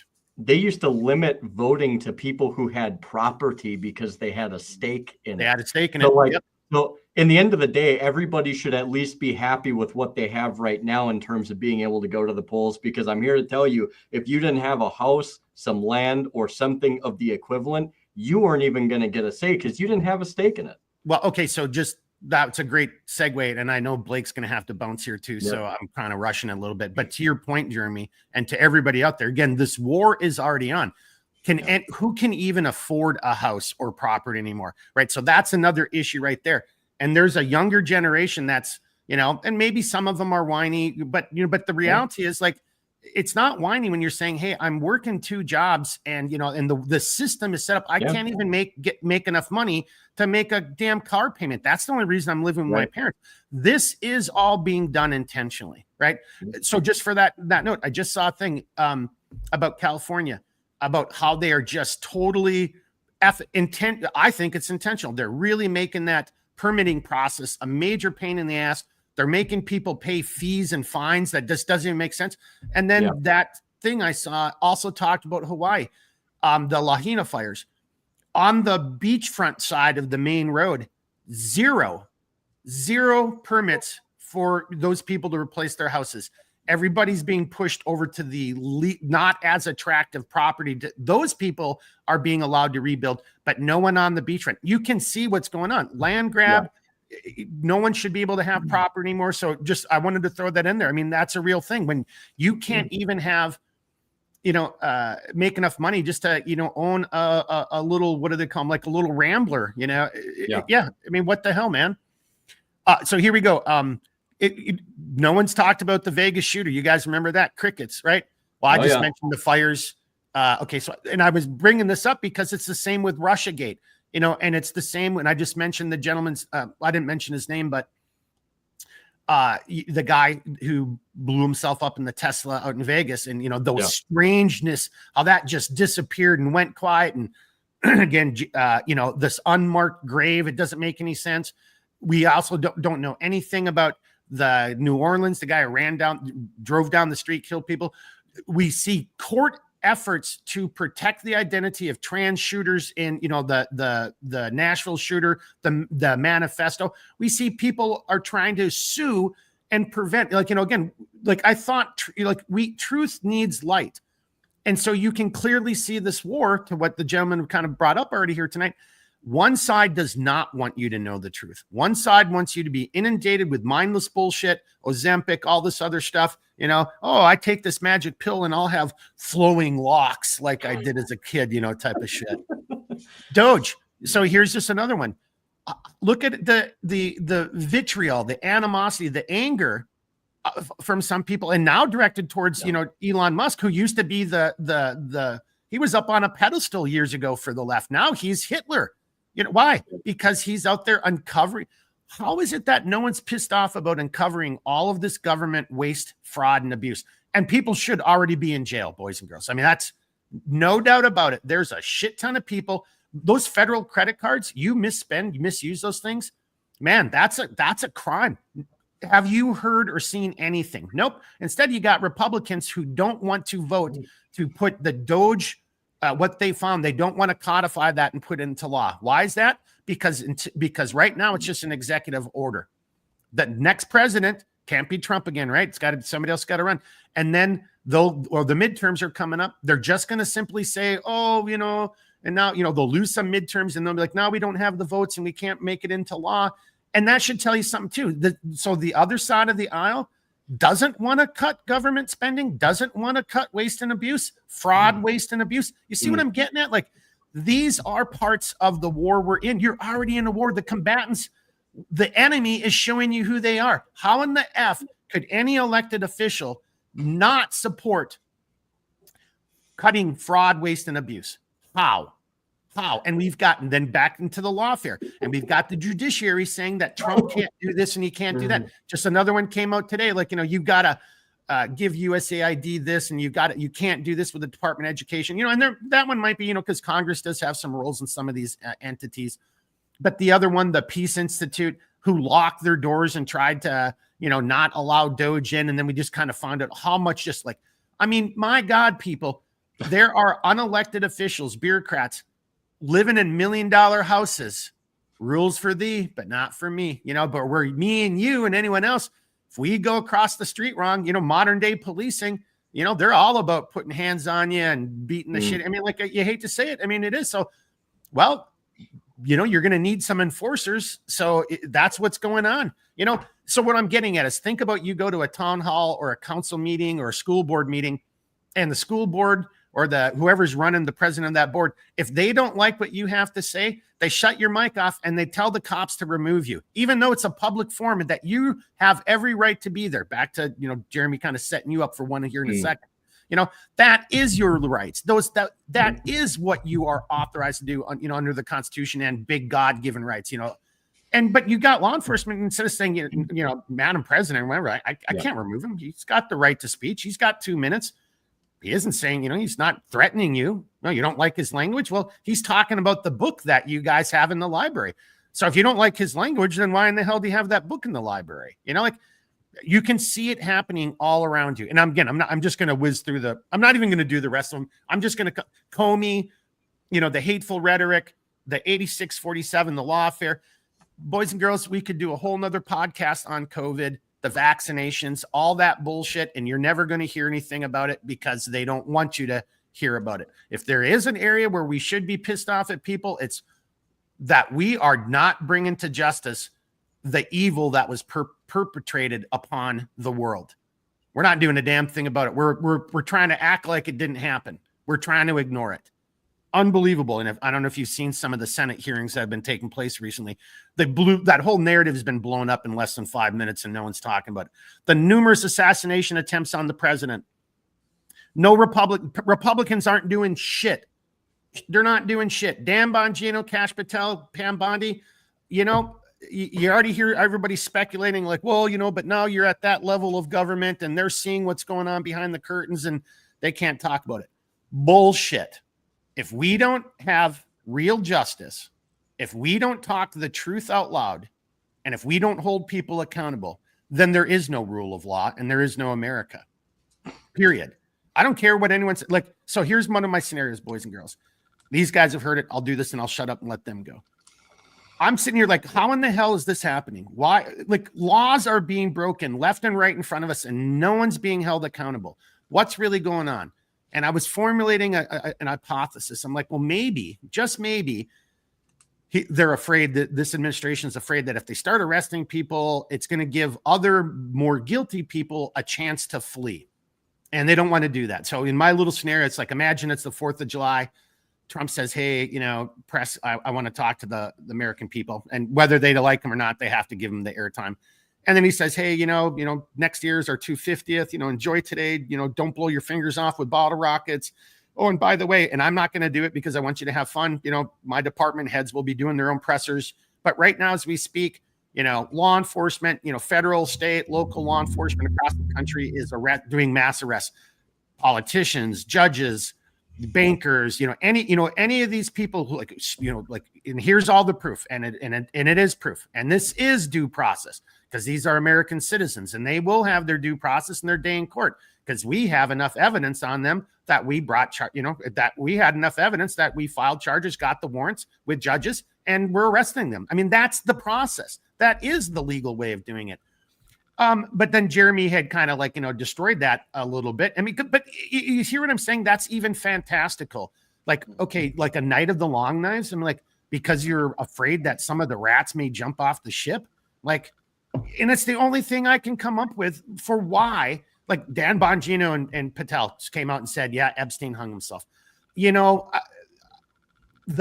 are in the government now, and they've seen what's behind the curtain is bullshit. I was in the government. I was pretty senior. I had TSSCI, worked on some pretty, spooky kind of things. That's not how that shit works. There's nothing and if it is how it works, then our system is already broken and something's wrong. Because the truth, it's going to hurt. We all know it. We're going to find out that some people we really used to respect and whatever were diddling young underage kids on some sicko's island. And they did it multiple times. Come on. Look, I can't be brought up on this. How many times did Bill Gates visit that island? It was over 30 times, according to the logbooks. His wife divorced him. She won't say what it was, but she alludes to it. You only have to talk to him. Like, we all know what's going on. Well, and I think that's what are we doing? Are we keeping the secret? Are we trying to blackmail? So what? We're going to keep the secret so we can blackmail people? That's fucking even worse. Well, and that's just it. But that's the thing. And that's really, for me, that's one of the biggest issues we have at hand right now. If you're telling us that he killed himself, and that's clear as day, the time for us to just trust you is over. You have to be radically transparent, and you have to show us exactly why the same thing you're seeing that makes you make that assessment. Because short of that, no one's going to believe you, period, at all. Like, your trust is gone. You have no credit left to run on. And that's the thing. It's either you fess up, you give us the deed, you give us the receipts, you say, here's why, or you shut the hell up and you get out of our way and we're going to do our own thing. Because really, we are at that crossroads. And this is those historical crossroads, the ones that none of us want to find ourselves at. But we have some. But we are there. We are there right now. Right now, we are there. Very difficult choices to make because either we go along with it and we go, oh yeah, yep, that's what they said, so that's the truth. So I guess I'm just gonna keep eating my Soylent Green and punching the clock. Or I guess the best case scenario is you start making separatist communities that try to just embrace the Constitution, embrace what we were originally founded on, and then let the chips lay where they fall. And that's right there. I'm going to shut up. But this is where I wanted to go, and I know you guys got to bounce, but if you can stick around. So I'm just using Epstein, right? You can believe whatever you want to believe in. There's no way. But to Blake's point, the only way I'm going to believe Epstein killed himself is you're going to have to provide such overwhelming evidence to that point, because the evidence, even if it's circumstantial or anecdotal or, what limited evidence, because no one's seen any evidence. You're asking me to trust you. Trust the government who just lied about so many things and continues to lie and isn't doing the will of the American people. There was a clear mandate. Every Republican who's voting against the Doge and all, they need to be primaried. I saw somebody saying, and I'm like, no, it's us. It's we, the people. And so I want to just kind of bring that back to you guys and Jeremy, because there is a solution, and we're gonna. But the negative aspects of this are already starting to metastasize. Like a cancer in our society. The rot. Look at California. Look at these once proud cities. Look at all these people who are getting away literally with murder. and nothing's happening because of who they are. They're the protected class, or they're the right, they got the right. Well, they're a politician because the Republicans ain't no different from the Democrats right now. All of that stuff, I think everybody's starting to wake up and realize you guys are fighting a war, playing a game up at your level. We want freedom. We want family. No, I don't want this bullshit. I don't want this taking place in my city. I don't want this taking place in my school. All of these things. And Blake, here's where I'll shut up. We're already seeing people talking about this. We are seeing people who are talking about well, then we should just start making our own communities. Or why should I even pay taxes? My final comment, I'll bring it to you guys. There's going to be a smart defense attorney out there who's going to use exactly this, hey, Your Honor, my client's not guilty of, not paying his taxes or whatever you're charging with. Well, on what grounds? Or I make a motion that we just dismiss these charges. Well, okay, on what grounds, counsel? Well, because you didn't arrest any of these other people. And look at all the shit they're doing. And here's the evidence, and here's the, it's all right there. And you haven't done anything against those guys. So then you're basically saying that the law doesn't apply to them, but it applies to my client who didn't pay his tabs or his taxes, where these guys have been stealing our money or committing murder or, yeah, no, Your Honor, you know what I'm saying? People are going to start getting into, well, then none of this applies to me. If you guys are going to be tyrants, then your rule of law no longer apply. And I am under no obligation to listen to you anymore. Jeremy, is that? Well, okay, but you have a moral obligation not to. Say again?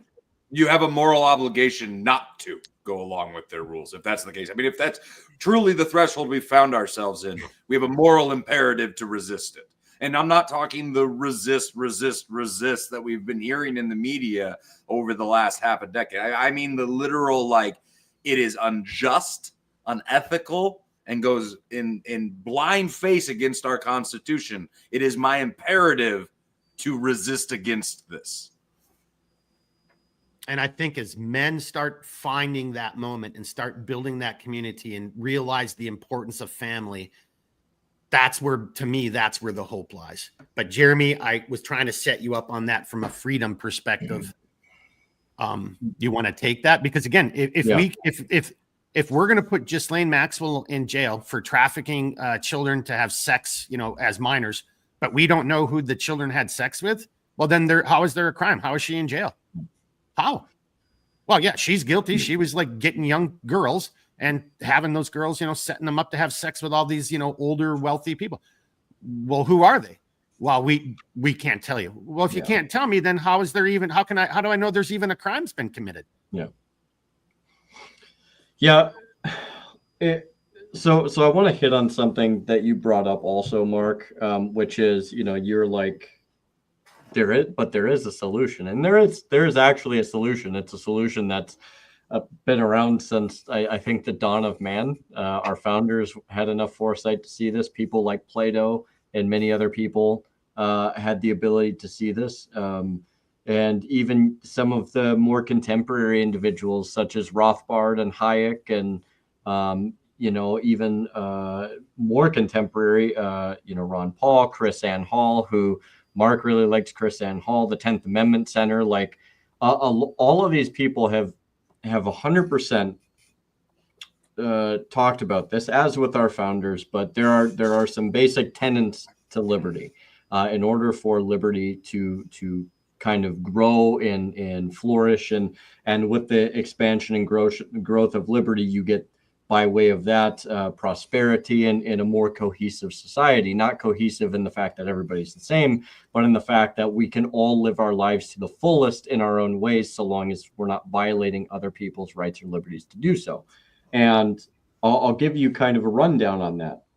The first, the first two, which are very prominent, are personal responsibility and self-governance. These are two key foundational principles or items as it pertains to liberty, because they are the pillars of liberty. If you are responsible and you have the ability to govern yourself, you now have so much breadth in which you can direct your life to determine where you want to go, to do what you want to do. There's no limit to what you can be or the things that you can aspire to be. The only limiting factor at that point is how much you're willing to put into it. So there's an investment there, of course. And I just want to say, there's also no guarantee, but what you have is the opportunity to potentially get there, which I think is very important. So if you have the ability to be personally responsible and you have self-governance, these are two foundational points. There's 4 more points that I want to say are also overwhelmingly echoed, not by the founders, but by many of our contemporaries today, which is morality. Morality was a big thing. A society or a nation that has no morality is going to destroy itself. The same can be said for virtue. So now we're piling on. Notice how it all comes back to the individual. It comes back to the community, the individual in particular, but the communities. And so we have personal responsibility, we have self-governance, we have morality, we have virtue. They expected, and there was an expectation of those who are most likely to preserve liberty are going to be educated individuals, which means, yes, unfortunately, you have to read a book or at least some counterpart of a book and learn. And it doesn't really matter like necessarily what you learn, but expand your mind. Don't be afraid. Every day we go out, we should always be trying to learn something, to grow ourselves, to always endeavor to be better than we were yesterday. And Amen. You know what? Some days it just don't work. So you get up and you try again. But that's the other thing. And one last one, and Mark and I talked about this the other day. There's a lot of people who kind of hate on people who are diehard in their principles, but unfortunately, principles are the thing that are likely to keep you the most honest, especially if you get into a position of power. You will find out very quick if those people actually have any real principles, or if they say that they have principles only to get into a position of power and then utilize that platform for whatever they need. I am a firm believer that if you have a solid set of principles, and you could add in morality, virtue, and many of these other things as part of those, you're going to have a great basis, not only as an individual, but for a community to expand the realm of liberty, to create a high degree of prosperity. There's always going to be some tumultuous times, but the likelihood that you're going to have a better outcome is much higher than a negative one. And I want to leave you with some words from Chris Ann Hall real quick. One of my favorite quotes is she says, "Principle over party, liberty over security, and truth over your favorite personality." And I think if we can keep those things in the back of our minds, or even in the forefront of our minds, rather, in everything that we do from a day-to-day basis, and we allow the best of us to guide our decisions, we are going to have a more optimal outcome, not only for ourselves, but for our communities, for our posterity, and for many, many future generations to come, including that of our own children. So there is a way out of this. And unfortunately, the hard reality is that reality may not come tomorrow. It may not come in 10 years. Heck, it might not come for 300 years. But you know what? Okay. We need to start today so we can revitalize and reignite that flame of liberty, so that way it has the ability to create a freaking bonfire down the road. And I think we owe that to our children in our future generations, in my opinion. Liberty, I don't think liberty ever goes away. It just requires a proper time and a proper place. And I would argue some tempering. And that tempering comes at the hands of adversity, austerity, some very troubling moments in history, but it's always there. We just have to carry that torch one more mile, one more foot even, to make sure that that's the outcome we desire. So we're, whether you're live with us or if you watch this, later on demand, we're going to just stay tuned. I don't know if it'll be next Thursday or the Thursday after, but I'm going to do at least one more, if not two more of these episodes between now and the 4th of July. And, where Jeremy was just going there, I think the next episode is going to be a little bit more of, so, look at this one. Maybe we did or we did not do. Leave a comment. Tell us if we did a good job of setting the stage for the argument or laying out the foundations of the argument. if we did a good job or didn't do a job. But the next one, though, is going to be more about, because we didn't really have much of a chance to do it. I mean, you can say we're at an hour and a half, but, to talk more specifically, okay, well, then what? Or what do we do? Well, then that'll be the next one. So what do we do now? That's where we can get more into faith, family, community, liberty, other actions. You just said something else though that I really liked. Oh, and we have all become such a short timeline individuals because of the dopamine hits. To Jeremy's point, hey, maybe we lose this round. Doesn't mean the war's over. It doesn't mean, like, when the Roman Empire fell, like, everybody didn't just die, right? So there's, again, and that's where hope can come into play. But then, like G-Dog's comments, but then you have to have the community and the resilience and the strength and the ability and to find a way to survive. So, like, to Jeremy's point, so for future generations, maybe it's one generation, maybe it's 20 generations later, freedom returns bigger, badder, and stronger than ever before, right? Because we learned our lessons at this point. I don't know. So that's what I'm kind of thinking right there, because it's going to be painful. It doesn't mean, and you don't win every boxing match. Look, I'm a Minnesotan. Didn't play hockey as a kid except pond hockey. Didn't grow up we didn't have high school sports, but the movie Miracle, is just a great movie. Well, I love a lot of the actors who were in it, and I grew up during that era, and I remember America winning and the whole 9 yards. But Herb Brooks, the coach, he's talking to the guys, and to Jeremy's points, he's like, "Hey, man, the Soviet team, they're badasses. 9 out of 10 times they win, but not today. Yeah, not this one." So there is always hope. And you just I'm going to go into the ring 10 times. And I just have to win the one. That's what I'm looking to do. And that's my goal. Blake, I know you got a bounce. You want to add in some stuff here? No, God, I don't even know where to go from this. I was going to say, Jeremy, the way you wrapped it up there, man, I couldn't say it better. I think we're all on the same page. This is some pretty dire times. There is no one coming to save you. And I want you to think about that. The time for sitting back and waiting for a white knight to usher in and kiss you in your sleeping bed and take you away to the palace, it's gone, man. You got to be your own knight. Yeah. And you got to be your family's own knight. I mean, and that's the thing. We got to realize, like, we're at the stage where it's kind of put up or shut up. And I want to go tell my son good night and read him a book. Yeah. So I love you Heck all. yeah, dude. Have a great Right evening. Right on. Well, hey, Blake, Redbeard, can you just hang on a couple more seconds? We'll do an outro because we got somebody asking for a flame of liberty, so. That's because he mentioned it. That cracked me up. I'll leave on that note. I'll listen to it after, and I want to hear it, but I got to go, guys. I snuck it in there. All right, brother. All right. We'll see you, Blake. Thanks, man.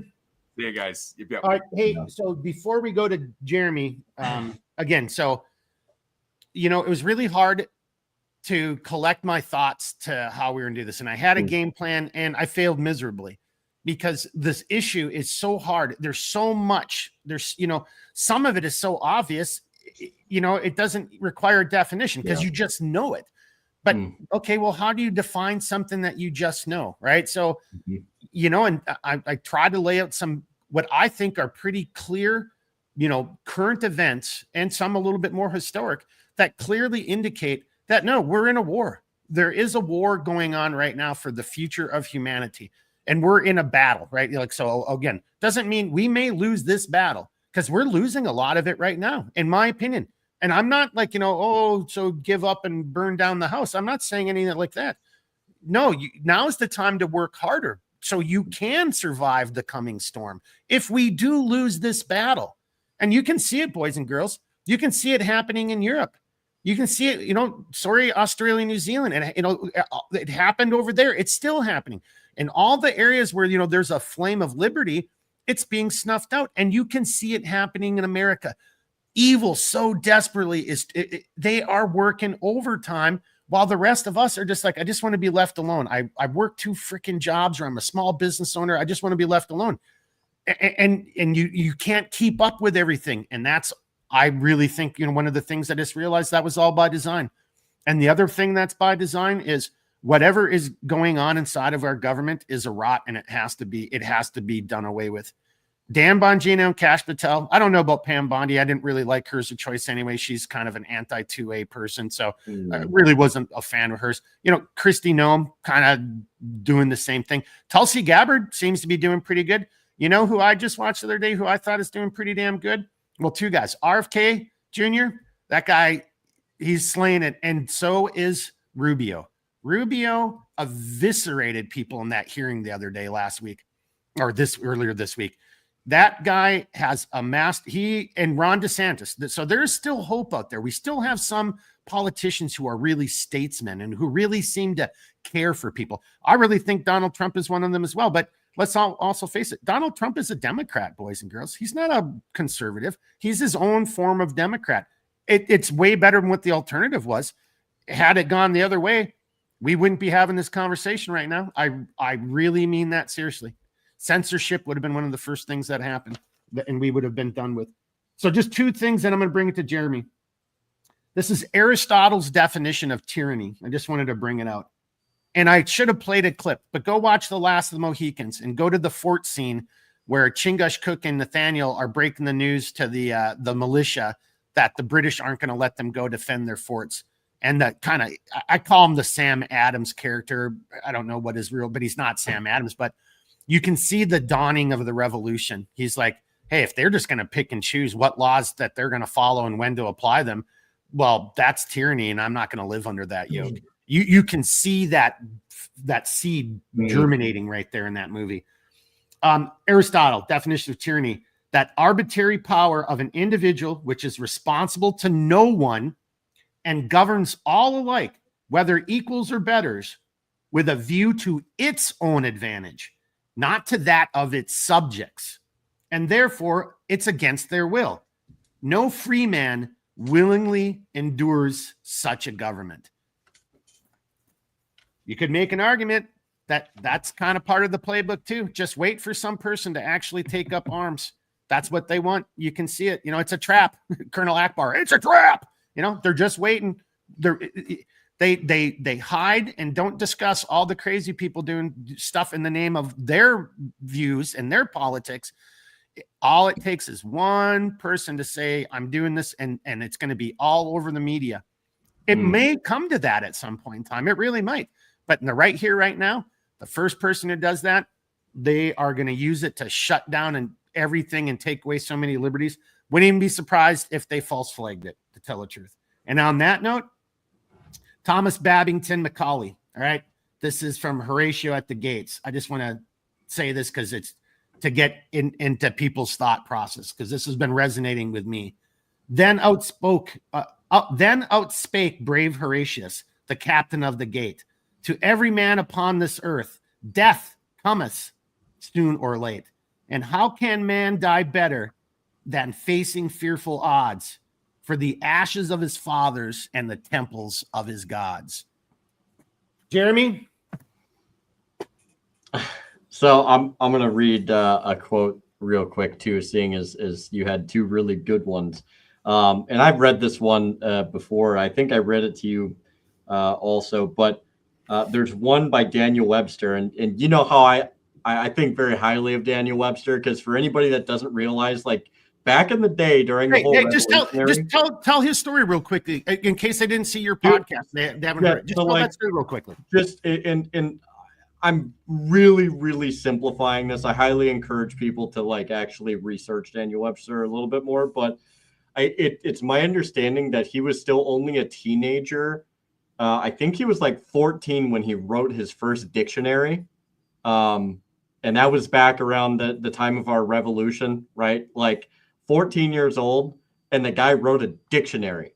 The thing that teaches people how to pronounce and say things properly in the context in which they're used, right? 14 years old, guy was a freaking intellectual to the hilt, very smart. And I think that's also very telling of the times, as most people were relatively educated and relatively involved. Hey, way more educated, involved than people today. I mean, Ladies and gentlemen, public schooling is failing you. I'm just here to tell you, like, just homeschool.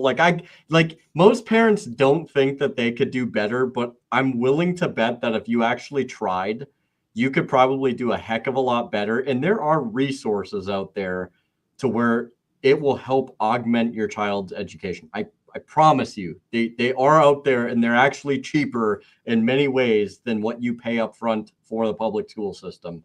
They're pretty affordable. That being said, there's one quote that I absolutely love by Daniel Webster, and I have to share it before we go.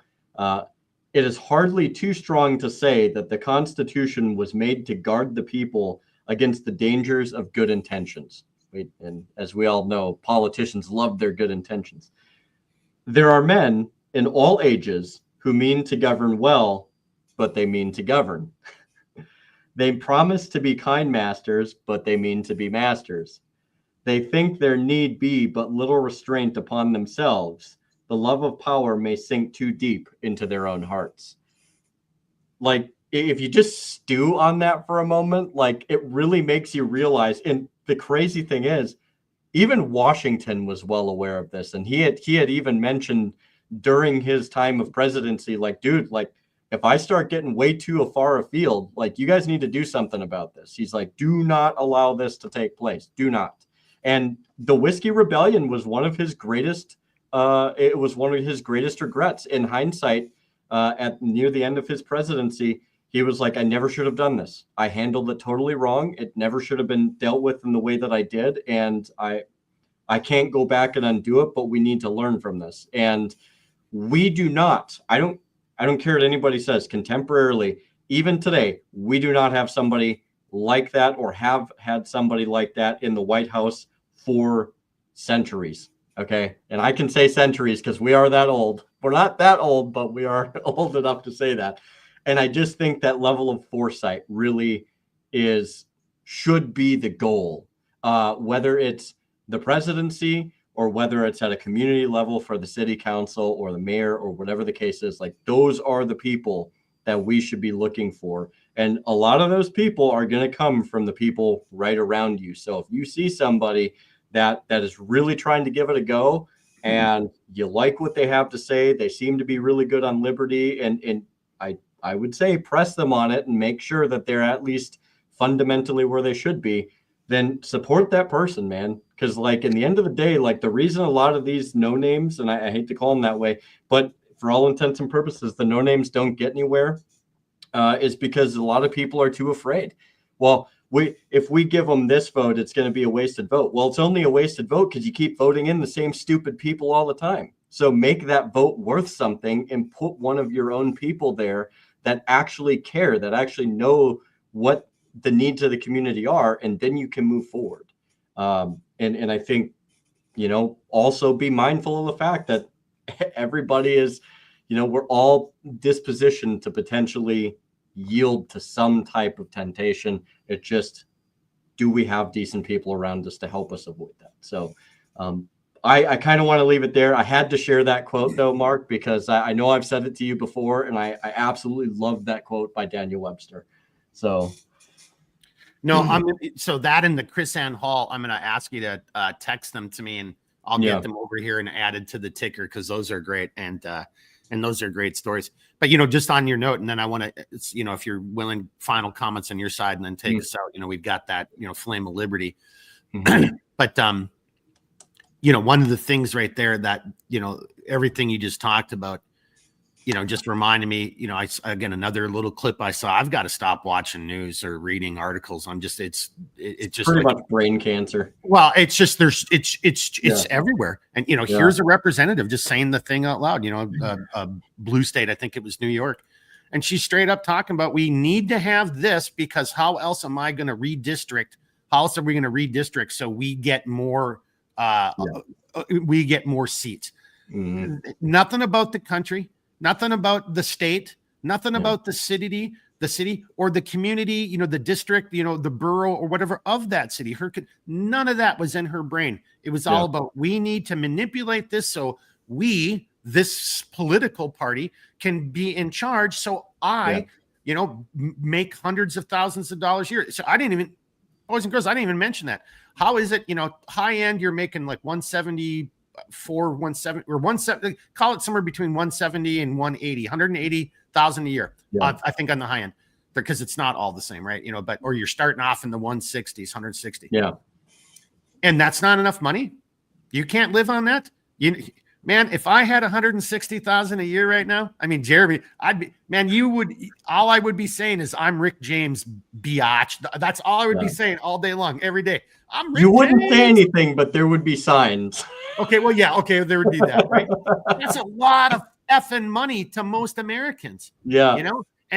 But these, so that's part of it. So we've got to be vocal, because in that community, and we're starting to see it and this is the hope part of it. And people are waking up. You even have people in AOC's district who are calling her out, like, where have you been? You're not here representing us and doing stuff. You're gallivanting around with Bernie Sanders. Like, what the F are you doing? So that, I think, when we get into it the next time we do it, as part of the solutions, because we're seeing people realizing, I've had enough of this and I'm going to call you out. And I'm going to call you out to your face. What's his face from Chicago just had that, and he just blew it. But at least it's starting to happen. And, and I hate to say it, in the online, in some of these ecospheres, you're starting to see a lot more people like, okay, that's it. That's bullshit. Like Dan Bongino, I used to believe you and trust you. I don't care what, it's national security secret you think it is. We're not going to prosecute people who've committed heinous crimes. So what? So we can blackmail them and get them to invest money into our economy or whatever? Yeah. No, bullshit. And, and Jeremy and I want to come back to that, because that conversation you and I had about that was incredibly enlightening, because it is. It's like, no, you don't sacrifice truth for, as an expedient means. That's the ends justify the means, or the means justify the ends, excuse me. Yeah. No, that's fucking wrong. And we all know it's wrong. Don't lecture us on what the truth ought to be. Just tell us what the truth is, and then like when you get caught in this weird situation to where you're trying to take the moral high ground and you're really caught with your pants down, essentially, it's like, you don't get to backtrack that, dude. Like, and I'll just say this to your Bongino point, and I, honestly, even like the Kash Patel point, but I mentioned to you during the discourse of that conversation, to where it's like they had such a high level of public support that if they came forward and they exposed the truth to some degree, and I don't know how big that degree is, but to some degree, they would have had insulation, because if one of those guys would have gone missing after the fact, we would have noticed. But instead, they took the coward's way out, in my opinion, the coward's way out. They said, nope, this is what it is. It's not what you guys think it is. And this is just the way that it's going to be. It's like, dude, like, any support that you had, any insulation that you had is now gone. Like, you might still have a few like fledgling supporters, hands down, like just blindly following you. But in the end of the day, like, the time for you to have told the truth was when you had the support. Now it's like, if it gets to that point and like you decide to come forward with something, and whatever, you lose your job or whatever the case is, it's like, most people aren't going to care, because you're a fraud to most people at that point, like, and in the end of the day, like, the time is coming past, man. Like, you had the initiative, and you have forsaken the initiative, and now, it's like, you will forever be remembered as the guy who had the opportunity to do the right thing, and you effed it up, and unfortunately, history remembers stuff like that. Yep. And I love your point, because, my 4th of July scenario, it still isn't going to be good enough. You lied to us, and we'll get more into that next time, because there's more to it. Jeremy and I were talking. There's so much. Yeah. So we could keep going, but no, I totally agree with you. And it's so sad. It really is sad, honestly, because you don't want these people to fail. Like, you actually want them to do the right thing. It's not like I didn't want Obama to fail, and I didn't. That's what I'm saying. Like, it's like, in the end of the day, like, you can dislike somebody, but you still want them to eventually do the right thing, And it's like, and when they do fail, it's like, oh, well, like, but hang on, but that's it. But the right thing, right? And the right yeah, thing isn't for you, the individual. I mean, look again, boys and girls. That's the only, our government is like one of the only places where you can go have like almost no money and then leave government and be multimillionaires. 7 figures, baby. Yeah. So, I don't want them to succeed in that sense. Yeah. Those people must be failed. And we have to look, our Constitution Declaration, it's pretty rock solid, but there's obviously in this day and age, we're seeing some gaps that need to be filled, right? And that's one of them, And then when Dan Crenshaw comes out and says, well, how are we supposed to make money if we can't do insider trading? And then Speaker Johnson comes out and says, well, maybe we should come on, man. It's like the average Capitol congressman only knows how to respond in 7 cars and 3 houses. They don't see anything else, dude. Just let me see if I can do my Bernie Sanders. Well, no. What was I supposed to do? Wait in line at Spirit Airlines? No, I've got to fly. Actually, I got to continue the mission. If there I don't have was time to wait at the airport. Is that what you wanted me to do?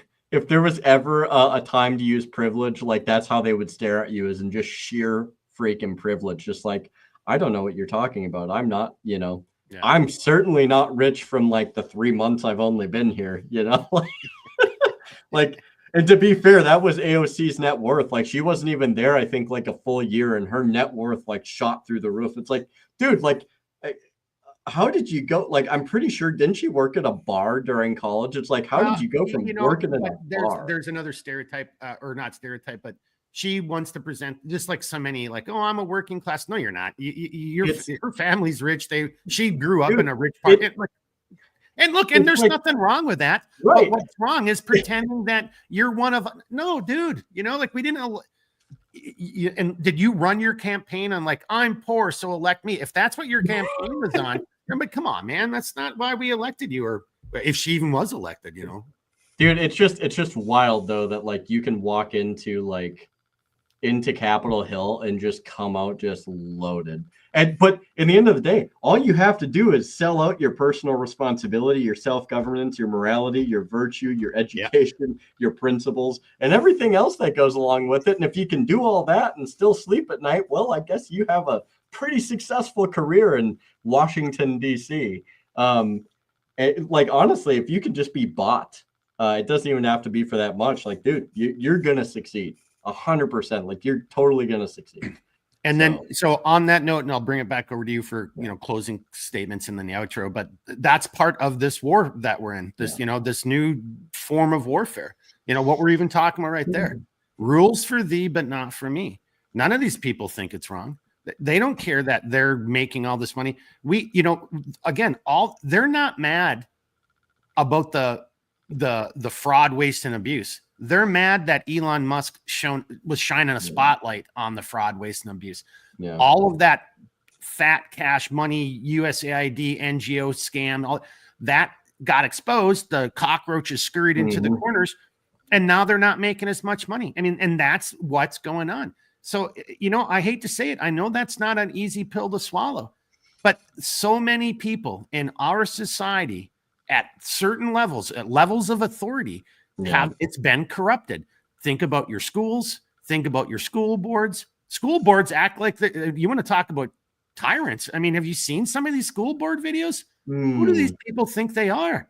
I mean, they are little dictators, little Pol Pots in their own hometown. Hey, if there's ever a stronger case to look into either private schools or homeschooling, like, dude, the school boards right there are a prime example. Like, you could make a commercial out of that as to why you don't, like, I'm not gonna lie, dude, like, you can argue all you want about public schools. You have all these people that are like, well, where would my kids go to attend an athletics thing? It's like, dude, have you never heard of community programs before? And actually, depending on where, and I get this, like, this is somewhat of a caveat, but it's like, depending on where you live, like, some of them are actually better sports programs or athletic or extracurricular programs than the freaking schools can put forth, because they actually get funding by the people that live in the community. So think about that. Like, there are options, okay? And the one that's not up here is public schooling. it's a complete disservice. Like if you want to, yeah, all right, we're gonna save this because I want Blake to be back for this too because it's a tirade. I know he'll go. Well, he needs to because that's going to be kind of tying in with Millstone and and training and family and. Okay, so no apologies. The episode you get it. It went long. There's so many things to talk about. I wasn't as organized as I wanted to be because it's almost overwhelming. Like you literally could make it your job, and people are of trying to keep track of this and document it and put it into some type of publication. And thank God we do have some liberty-oriented people like Chris Ann Hall and others, 10th Amendment sitter. Like I would even say, again, there's a very small number, but there are still some politicians who give a shit. There are still some local, leaders, whether it's the state or the county, like there are a handful of government. So there are some people who are still out there, right? And that's going to be part of what we're going to talk about next time, because community is going to have to play a big role in how we combat this evil, and convince those. I mean, think about the American Revolution. People think it was like the whole country rose up and revolted against the English. Go do your history. Go do some homework and find out how many people actually took up arms against the British. You'll be surprised. Look at how many people just existed. They just wanted to exist, know. And in the end of the day, like, I don't hate those people, and in the end of the day, like, I also don't hate the people on the other side because I'm sure they have their motives or ambitions. But it's like, look, liberty will win the day at some point. Like, it may not be in my lifetime, but I'm here to tell you when it does, like, your free ride and pony show is going to go like down the road to somebody else. And either you find a spot in a society that embraces liberty and embraces rights, or you're going to have to go somewhere else. And the way they're going to do that is by taking away any incentive for you to stay here.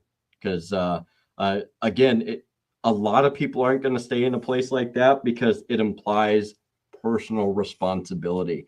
So that means you have to actually do things. You can't just sit there and subsist off of things being given to you or handed out or whatever the case is. And so I don't know, dude. I hope I make it up in the right spot, Mark, and I can look down and I can just be like, they're doing the thing, guys. They're doing the thing. Like, it's actually happening. Like, I'm dead for like 200 years, but they're finally doing the thing. Finally doing the thing. Like, yes, home team. Well, and I'll just say this, like, on a personal note, and maybe, I'm saying something that someone else who watches this video feels. It just saddens me, though, because the opportunities here, I spent my whole life in the military and then the agency. So I've kind of been around. You've got to make, command decisions, and you've got to be able to, interpret information and, form, and process it, and then do something that hopefully doesn't get, your platoon killed or some stuff like that. Right. So, it just bothers me because this was that opportunity. The enemy made some mistakes, and there was an opportunity where, like, the combat, the momentum, right, was there. And look, I hope something still happens, right? And you have to have that. But I'm not going to blindly just believe that they're going to do it, right? Right? And that's going to be, so I'm kind of setting us up for the next time. No, we, the people, keep voting these people into office. We, the people, are going to be the solution to whatever ails us right now and how to fix it. And whether, as Jeremy said, whether that's we're all up in heaven a couple hundred years from now drinking Mai Tais and kicking it back, and then, like Jeremy said, the thing, they're finally doing the thing. I mean, I love that. Yeah. Come on, go.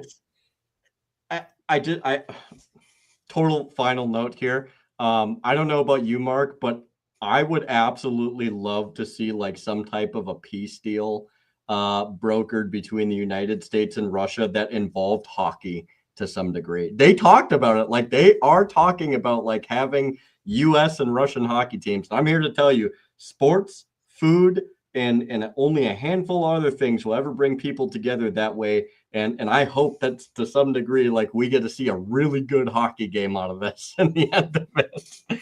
Hell yeah. Hell yeah.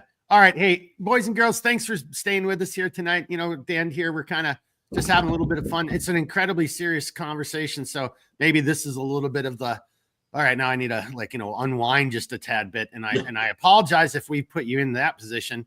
Maybe you were doing better than me. I just poured a glass of wine, but maybe you were sipping on something or sitting back and enjoying time with a loved one or a family member, or maybe this has helped you think about, you know what, that's kind of makes sense. And how could I do this? And what about this? And what about that? And so if you got questions, leave them in the comments on the on-demand side of the video.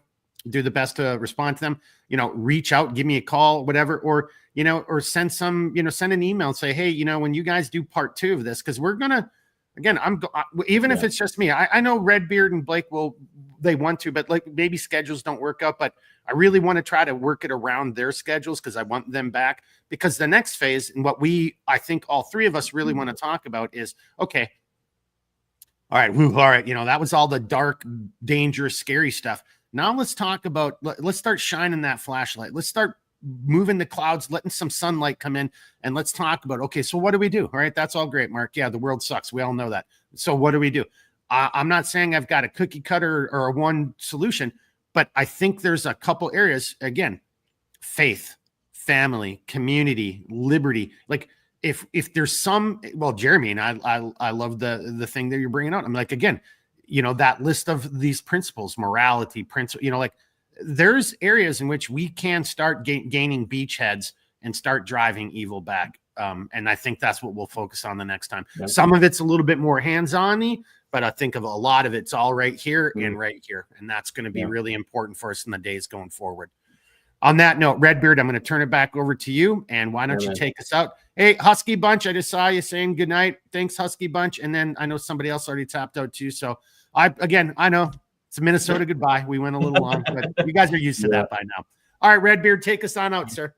Yeah, man. So look, the flame of liberty shall not and will not ever be extinguished so long as there are good people that are willing to support and defend it. And I think one of the themes that we're leaving everybody off on tonight is, look, as long as you're alive in here, and as long as you're alive in here, we still have that fight. I mean, we only have this one physical body, so let's make it count. And I think that every single day that we go off and we go to our jobs, or we go to meet with family or friends or whatever, being capable of having the important discussions, being able to, I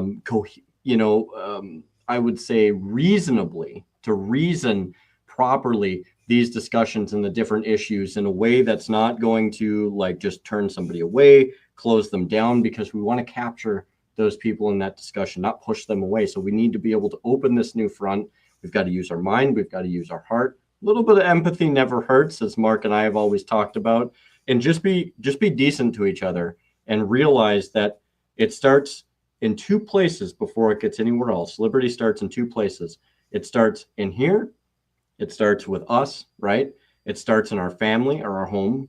And then the 3rd place is we take that and we extend it to the community. And from there on out, we can build a good platform and a good foundation to take liberty and to take all of the things that we strive to better and create more out of and to grow. And we can take that and we can put it to our states. We can put it to the grander scheme of, or grander scale of things. And it's not just the United States. Anybody can do this. Anybody, anywhere in the world has the opportunity to do this. And I say the opportunity because that's exactly what it is. You have to seize that initiative. You have to seize that opportunity. So on that note, go forth in liberty. And I hope to see you on Saturday over at the Sentinels of Liberty podcast. It's going to be a great podcast. I got some awesome guests, and I really hope you're going to enjoy that discussion, because we are going to be bringing up community there, as well as a few other wonderful little items that I think you guys are going to like. So on that note, Mark, I'll leave it over to you. Well, hopefully I'll see some of you guys in the comment section, because I like being in the comment section. It's fun being so, Shyster. Yeah. So hopefully we'll see you in the comment section section over on Sentinels of Liberty on Saturday, what would that be, the 24th of May at 1800 Central Daylight Time. That's Redbeard's channel. Thank you very much, everybody, for taking the time away from your family, or maybe bringing your family into watching and listening to what us knuckleheads had to say tonight. And we are going to do at least one more, probably 2 of these episodes between now and the 4th. So just stay tuned. I'll work out the schedules with Blake and Redbeard offline, but we're going to do this again. We'll stick to the Thursday theme, same time and everything. So reach out if you got questions. Again, God bless everyone. Love you guys. Thanks for being here tonight. Redbeard, anything you want to plug? Last shameless plug or anything? You killed it, man. That's all I got. So I hope to see everybody over there, and should be a good time. You got it. All right, everybody. Jeremy always talks about that flame of liberty. I'm going to start throwing my motto in here. Keep thinking, keep moving, never quit. That's what it is right there. That's what it is. So we'll see everybody the next time. All right, everybody, be good. We'll talk to you again soon. Woo! Got to throw